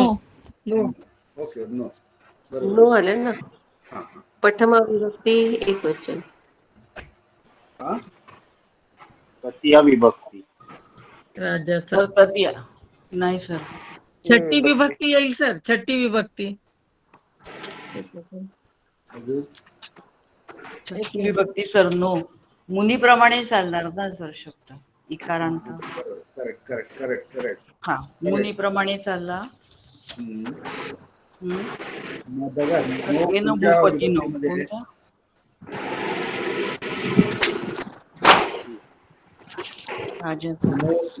तर छठी विभक्ती सर. छठी विभक्ती लावा आणि एक वचन.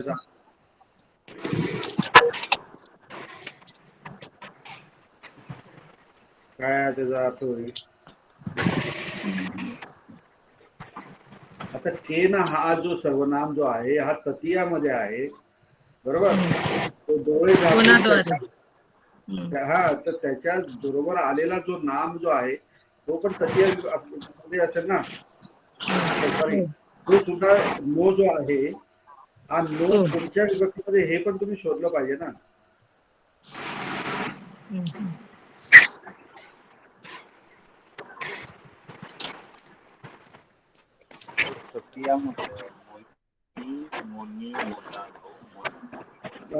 स्मिता भालेराव मॅडमनी अर्ध सत्य सांगितलं की भूपती इकारांत शब्द आहे, तो नोंदीपर्यंत चालतो, परंतु त्याला नो विभक्ती जो आहे हा तिथे गडबड झाली.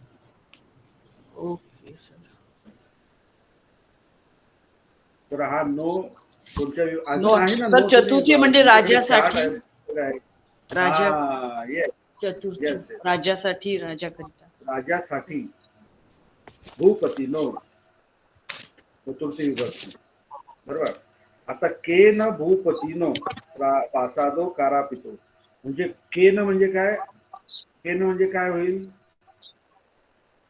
तृतीय विभक्तीचा अर्थ काय होतो? कोणाद्वारे? द्वारे मार्फत. मार्फत. हा, कोणामार्फत, कोणी, आहे की नाही? कोणी भूपतीनो याचा अर्थ काय झाला?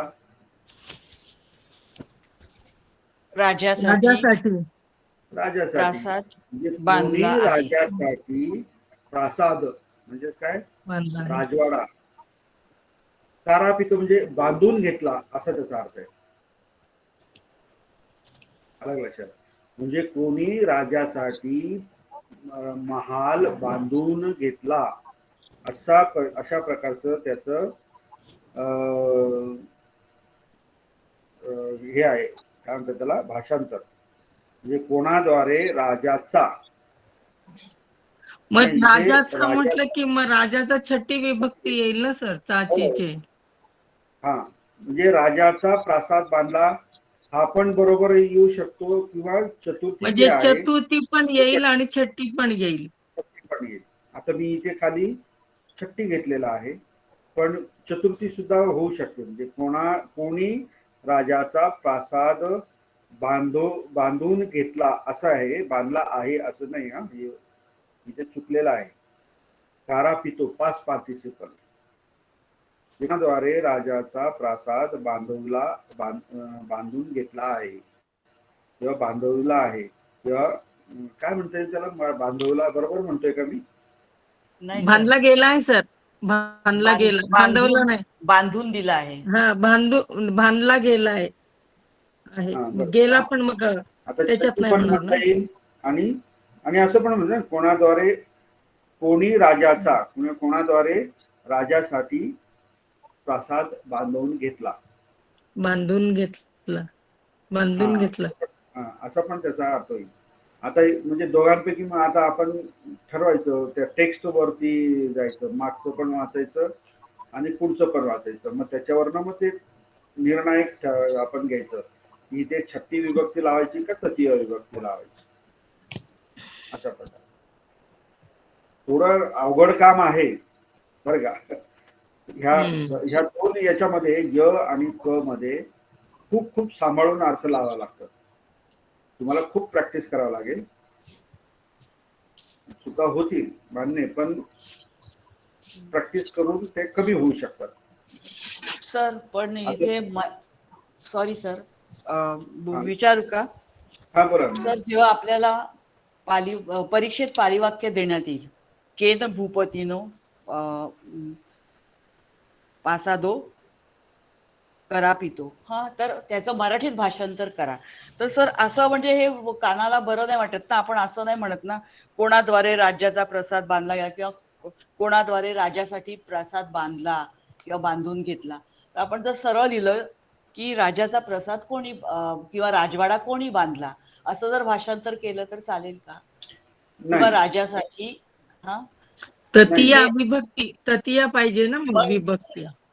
कोणी बांधला असं जर, नाही ऐका ना, हे बघा इथे हा. थोडंसं ऍडव्हान्स ग्रामर आहे. कोणी बांधला असं हे सरळ विधान आहे की नाही.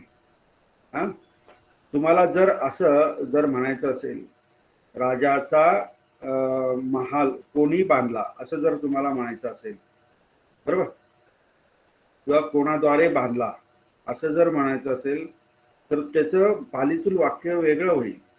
आता बांधला जो आहे ना, बांधला गेला, याला कारा पितो हा जो क्रियापद आहे तो महत्वाचा आहे. हा प्रेरणार्थक क्रियापद आहे, प्रयोजक आहे.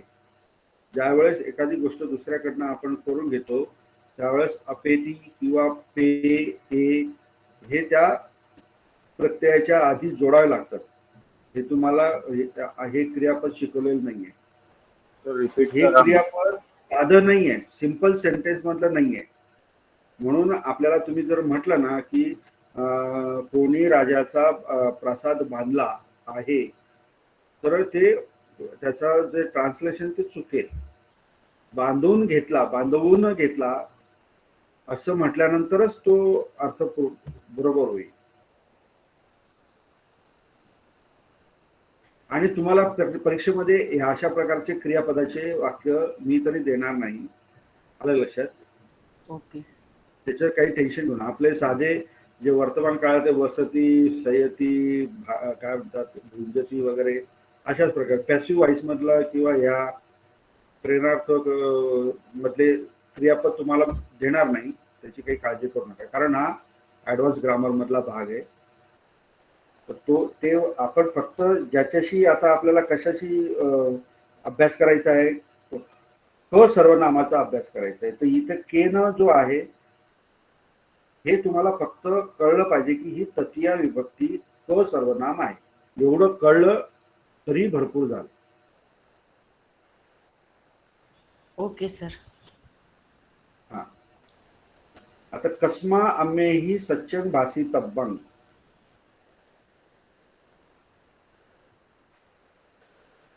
कस्मा कोणत्या विभक्तीमध्ये आहे? पंचमी. पंचमी, बरोबर. हा, मग आता कस्माचा अर्थ काय होतो? व्हाय, है की नाही. इंग्रजीमध्ये आपण त्याला व्हाय म्हणतो किंवा का. अम्मे ही कोणची विभक्ती आली? अम्मे अनेक वचन. अम्माची आहे ना. हा, अम्मा तृतीया अनेक अनेक वचन. अनेक वचन. अनेक वचनामध्ये तृतीया विभक्ती अम्मे. सती. सच्च म्हणजे काय? सत्य. आणि भासी तब्ब म्हणजे काय? बोलले पाहिजे किंवा बोलण्यास योग्य आहे असं त्याचा अर्थ होतो. तर पूर्ण वाक्याचा काय अर्थ होतो? कस्मा हे तुम्हाला कळालं ना की ही पंचमी विभक्ती एक सर्वनाम आहे. That's all. म्हणजे काय? का आमच्याद्वारे सत्य बोलले पाहिजे, है की नाही. का आमच्याद्वारे सत्य बोलले पाहिजे किंवा का आमच्याद्वारे सत्य बोलण्यास योग्य आहे असा ह्या वाक्याचा अर्थ आहे. काय म्हणतात? हे तब्ब हा पण एक प्रत्यय आहे. त्याचा जो तब्ब आणि निय हे प्रत्यय आहेत की त्याचा अर्थ काय होतो? म्हणजे योग्य आहे किंवा केले पाहिजे, बोलले पाहिजे असं. आता जसं आपण निय पूजेला लावला तर आपण पूजनीय म्हणतो, म्हणजे पूजा करण्यास योग्य आहे किंवा पूजा केली पाहिजे असा त्याचा अर्थ होतो. पूजनीय, माननीय, हे शब्द सगळे पालीमधून आलेले आहेत. करणीय म्हणजे करण्यास योग्य आहे, माननीय म्हणजे मानण्यास योग्य आहे किंवा मानले पाहिजे असं त्याचा अर्थ आहे. हे तब्ब जे आहे ना लावलेलं, भासीला तब्ब लावलेले, त्याचा तो अर्थ आहे. आता पुढचं केही कथंग कम्मंग दिसवा तुम्ही तुझ्यत. केही कोणत्या विभक्तीमध्ये आहे?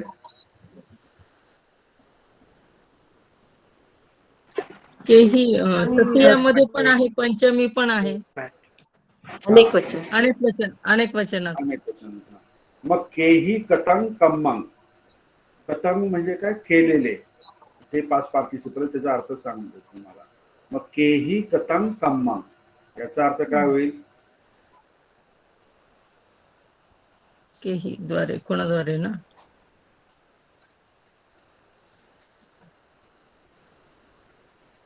हा, कोणाद्वारे केलेले कर्म. विश्वा म्हणजे काय? पाहून. हा, तुम्ही उच्चथ म्हणजेच काय? तुम्ही क्रोधित होतात. अनेक वचनामध्ये ना उच्चथ. आणि तेही जे आहे ते सुद्धा, आणि तुम्ही जे आहे हे सुद्धा अनेक वचनामध्ये. म्हणून कोणाद्वारे केलेले कर्म पाहून तुम्ही क्रोधित होतात, असं त्या वाक्याचा अर्थ आहे. खाली दिलेलं आहे बघा. नंतर कस्स भिक्खुस्स इमं चिवरं देती. आता इथे पण आता स आलेला आहे, म्हणजे चतुर्थी होऊ शकते किंवा षष्ठी होऊ शकते. ओके.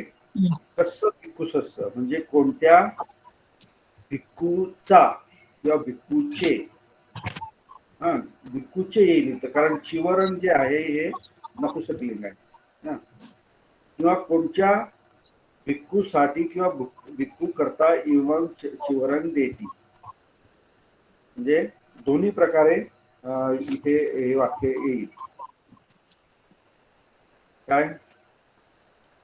कोणत्या भिक्खूसाठी हे चिवर देतात. हा, किंवा कोणत्या भिक्खूला हे चिवर देतो. देतात येणार नाही, चिवरण देतोच येईल. इथे मी कोणची घेतलेली आहे? कोणची विभक्ती घेतली ट्रान्सलेशन मध्ये? भिक्खूला. हा, मग द्वितीया घेतलीये तुम्ही. ट्रान्सलेशन मध्ये द्वितीया घेतली. द्वितीय आहे ती. हो, द्वितीया कशी असेल मॅडम? भिक्षूला मराठीत ला येतं ना सर? चला. हो हो, द्वितीयामध्ये आणि चतुर्थीमध्ये डिफरन्स आहे. चतुर्थी आहे, कारण मी तुम्हाला सांगतो चतुर्थीचा काय तीन ठिकाणी होतो. एखाद्याला ज्यावेळेस आपण काही देतो म्हणजे लाभ होतो समोरच्याला, त्यावेळेस पण चतुर्थी विभक्ती वापरतात. त्यासाठी सुद्धा साठी करिता. हा, आता भिक्खूला म्हटलं म्हणजे त्या करिता पण येतं. आता इथे स्पष्ट दिलेलं आहे ना, इथे कस्स भिक्खुस्स दिलेलं आहे. इथं अंग हा प्रत्येक कुठे लागलेला आहे का? हो सर. मग तुम्ही द्वितीय विभक्ती कसं म्हणता? नाही, ते ला आलं म्हणून मग द्वितीय येतं ना आपलं. सर हे वाक्य गुगली आहे सर, दिसायला. पण ते मग तुम्हाला चतुर्थी आपलं तुम्ही काय हे जे पालीचं वाक्य वाचल्यानंतर तुमच्या लगेच लक्षात यायला पाहिजे. गुगलीचा हे संबंध येत नाही. वाक्य काय चतुर्थी विभक्ती लागलेली आहे, म्हणजे भिक्खूसाठीच आहे, ते भिक्खू करिताच आहे. भिक्खूसाठी. आता इथे लाभार्थी कोण आहे? भिक्खू.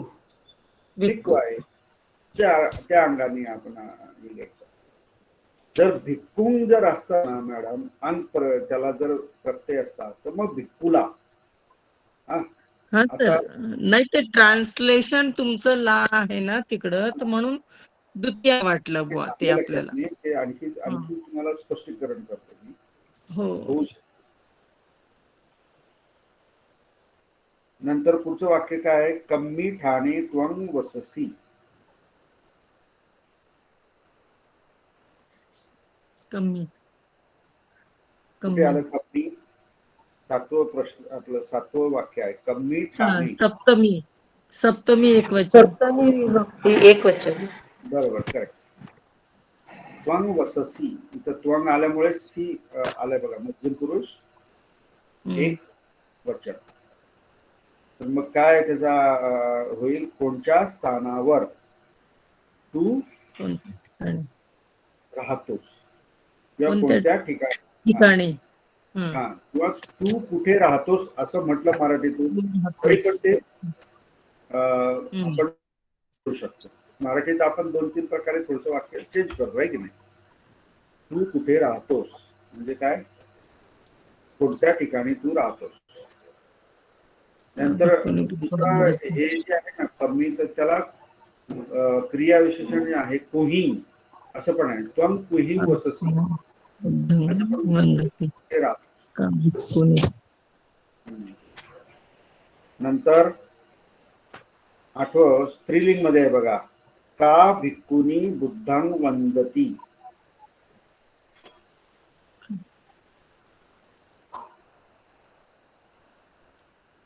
आता इथे का आहे, हे स्त्रीलिंग आहे बरोबर. पठमा पठमा पण येते. आता इथे भिक्खुनी शब्द आलेला आहे बघा. बुद्धं वंदती हे एकवचनी वाक्य आहे का अनेकवचनी वाक्य आहे? वंदती एकवचन आहे. एकवचन. काय वाक्याचा अर्थ काय होईल? कोणती भिक्षुणी बुद्धांना वंदन करते. वंदन किंवा कोण भिक्षुणी हा वंदन करते. आता शेवटचं वाक्य, कानी जानानी भिक्खू लभती. कानी, आता कानी जानानी, ध्यान आणि लागला बघा इथे. हो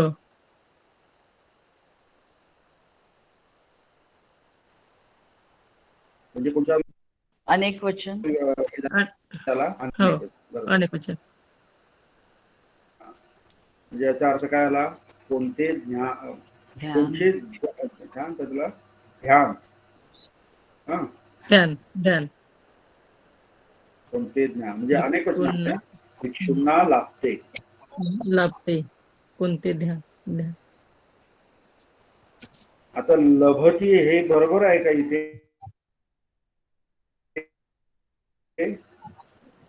लभंती ते अनेक वचन आहे ना सर. लभंती ओके.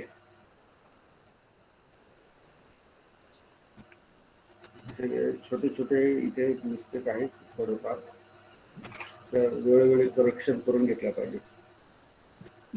ठीक आहे. तुमचं आता म्हणजे हे जे क सर्वनाम जे आहे हे पण तुमच्या लक्षात आलं असेल. जे प्रथमापासून तर सप्तमी पर्यंत जसे इतर विभक्तींसाठी जे अर्थ लावले तेच अर्थ आपण सर्वनामाला पण लावतो. याच्याद्वारे किंवा कोणाद्वारे किंवा काय जे असेल ज्याच्यामध्ये किंवा कोणामध्ये आहे की नाही, त्यानुसार त्या शब्दांचे अर्थ लावायचे. शब्दांचे म्हणण्यापेक्षा सर्वनामांचे अर्थ लावायचे. अशा प्रकारे आपण आज 2च सर्वनाम झाले नाही आज आपले, ज आणि क. म्हणजे इथे आपला पोर्शन संपतो. तर याच्यावरचे जे प्रश्न उत्तर जे आहेत ते तुम्ही हे करा. बोला सर. 5 नंबरचं वाक्य राहिलं ना, कुठे? केही रोपितासू लतासू 5. अच्छा अच्छा. हा काय आहे ते? केही रोपितासू लतासू पुष्पानीच फलानीच भवन्ति. केही रोपितासू लतासू. लता म्हणजे काय? वेल आहे की नाही. आणि रोपित रोपित रोपित म्हणजे काय? हे आपण रोवतो ना, म्हणजे लावतो की नाही, झाड लावतो ना आपण, वेल वेल लतिका. त्या अर्थाने तो रोपित. रोपेती हा क्रियापद आहे. तर रोपितासू हे रोपित हे 5 पार्टिसिपल आहे आणि 5 पार्टिसिपलचा सुद्धा त्या नामाप्रमाणे त्याला सुद्धा ते प्रत्यय लागत असतात, ऍडजेक्टिव्ह. आता हे याला मराठीतून काय म्हणतात? भूतकालिक. भूतकालिक धातू साधित विशेषण म्हणतो आपण त्याला. रॉय मॅडमला एखाद्या वेळेस बरोबर येईल लक्षात. आलं लक्षात. रोपितासू. तर लावलेल्या झाडामध्ये हो सर. बघा आपलं सॉरी तर भूतकालिक काय म्हटले सर? भूतकालिक धातू साधित हा धातू साधित लावलेल्या वेलीवर म्हटलेलं आहे इथे. हा म्हणजेच काय, रोपितासू लतासू म्हणजे कोणाद्वारे लावलेल्या वेलीवर फुले आणि फळे निर्माण होतात किंवा येतात. आपण मराठीतून म्हणतो ना, आपण येतात, फळे येतात असं म्हणतो आपण. किंवा प्युअर ट्रान्सलेशन करायचं असेल तर काय, भवंतीमध्ये काय, भवंती म्हणजे होणे ना सर, भव म्हणजे होणे ना. होणे, उत्पन्न होणे किंवा होणे. तर असाही अर्थ होईल त्याचा. म्हणजे कोणाद्वारे लावलेल्या वेलीवर फुले व फळे आहेत. भवचा अर्थ म्हणजे अतिच्या पण याच्याने होतो किंवा निर्माण होतात असा पण अर्थ घेता येईल त्यामध्ये. आहेत हा जो शब्द आहे ना, तो पण याला लागू होतो. किंवा येतात किंवा निर्माण होतात असे पण आपण त्याला म्हणू शकतो. कोणाद्वारे लावलेल्या वेलीवर फुले व फळे येतात किंवा निर्माण होतात किंवा आहेत. हे म्हणजे बाकीचे जे वाक्य आहे त्यांचा टेक्स्ट, त्याच्या संदर्भानुसार मग आपण आपल्या पद्धतीने ते वाक्य जोडून घ्यायचं. अशा प्रकारे आपला व्याकरण हा जो महत्वाचा भाग जो आहे आपल्या पाली कोर्समध्ये, तो आपण संपवलेला आहे.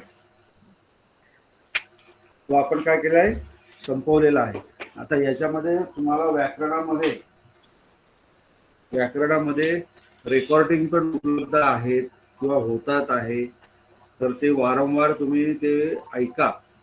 काही शंका असेल तर मला विचारा. आणि जितकं तुम्ही व्याकरणामध्ये तुम्ही वेळ द्याल जाल तेवढं ते तुम्हाला कळेल, नाही तर अदरवाईज कळणार नाही. तर याच्या पुढचा जो पोर्शन जो आहे तो पाली भाषेच्या संदर्भामध्ये, म्हणजे पाली भाषा म्हणजे काय, तो पाली भाषेचा विकास कसा झाला.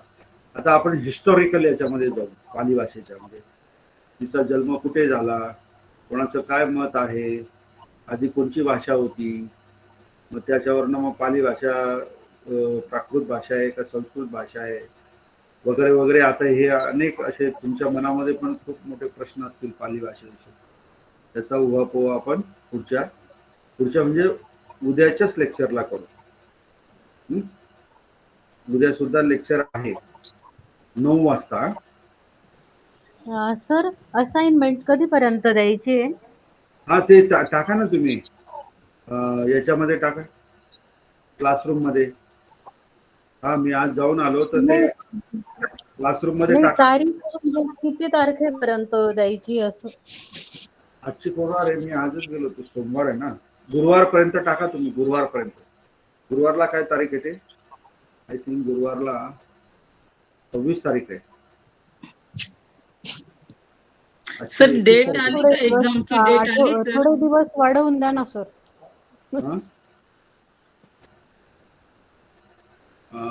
तुम्हाला 28 तारखेपर्यंत द्या मग. तर रविवारपर्यंत द्या. रविवारपर्यंत तुम्हाला रविवारपर्यंत मी. पण त्याच्यानंतर जे आलेले जे आहेत ना ते ऍक्सेप्ट केले जाणार नाही. नाहीतर तुम्ही म्हणाल की सर आणखी 1-2 दिवस वाढवून देतील, असं होणार नाही. आणि ज्यांचे आलेले आहेत त्यांनाच मार्क मिळतील, ज्यांचे नाही आलेले त्यांना मार्क मिळणार नाही. आणि ते असाइनमेंट जे आहेत त्या कशा अपलोड करायच्या क्लासरूम मध्ये, ते गायकवाड सरांनी त्याचा खास व्हिडिओ टाकलेला आहे मागच्या याच्यामध्ये. तो नीट बघून घ्या आणि त्याबद्दल टाका. सर परीक्षेची तारीख समजली का? हा डेट आली सर परीक्षा? नाही अजून नाही. आता काय आपल्या मुक्त विद्यापीठाला व्हीसी नाही आहे सध्या. आपलं विद्यापीठ चालेल का सर? चालेल ना, इथलं सेंटर घेतलं तरी चालेल, काही प्रॉब्लेम नाही. माझ्या नजरेखाली तुम्हाला परीक्षा द्यावी लागेल मग एकदम स्ट्रिक्ट. मला इकडे बघू देणार नाही, तिकडे बघू देणार नाही.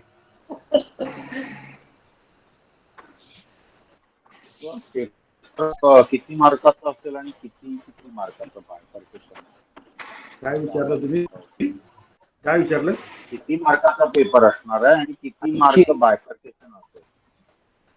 अहो तुम्ही साहेब पहिल्या पण बॅचला असला तुम्ही असताना किती वेळा सांगितलं मी, पेपर हा 80 मार्काचा असणार आहे, 20 मार्काची असाइनमेंट असणार आहे. बराच वेळा मी सांगितलंय. बायफर्केशन विचारतो. आवाज येत धड्याला नाही. कसं हा, प्रत्येक धड्याला कसे मार्क 20 मार्क आपलं सॉरी 5 मार्क राहतील धरून चालेल. हा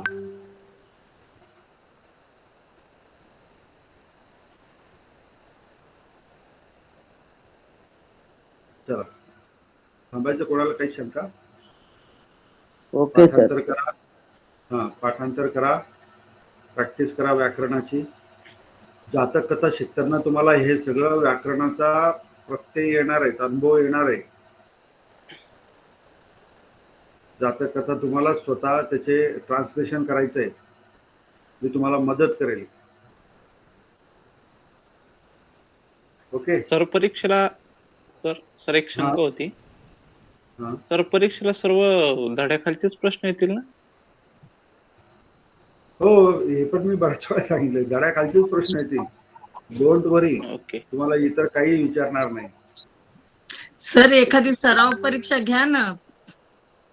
घेऊ हो नये. हो आता घ्या ना, सर. हे आपले हे 2-4 क्लास जे आहेत ना ते झाले, तुमची सराव परीक्षा घेणारच आहे. परीक्षेच्या आधी घेणारच आहे. साधारणतः आपण 4-5 तारखे आपलं थोडा 5-6 अंदाज तारखे म्हणजे प्रश्नपत्रिकेचे स्वरूप कळेल सर मग त्याच्यामुळे. हा हो हो हो ते पण मी सांगितलंय प्रश्नपत्रिकेचं स्वरूप कसं असणार आहे ते. नाही, परीक्षा घेतली तर आम्हाला पण अंदाज येईल ना किती आमचा अभ्यास. अच्छा अच्छा, प्रॅक्टिकलच घ्यायचं म्हणजे. बरं बरं बरं, ठीक आहे. हा हा हा रंगीत हे तालीम. होऊ जाऊ द्या. आपल्या पालीचा थोडासा पोर्शन कम्प्लीट होऊन जाऊ द्या. हं? कारण नवीन बॅचचे पोर्शन अजून बाकी आहे.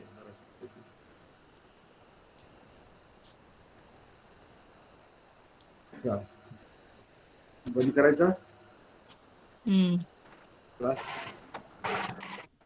Okay sir, thank you sir. Okay okay, good night. Good night. Thank you sir. Okay, welcome. उद्या 9 वाजता. हा? अटेंडन्स फॉर्म नाही आले सर.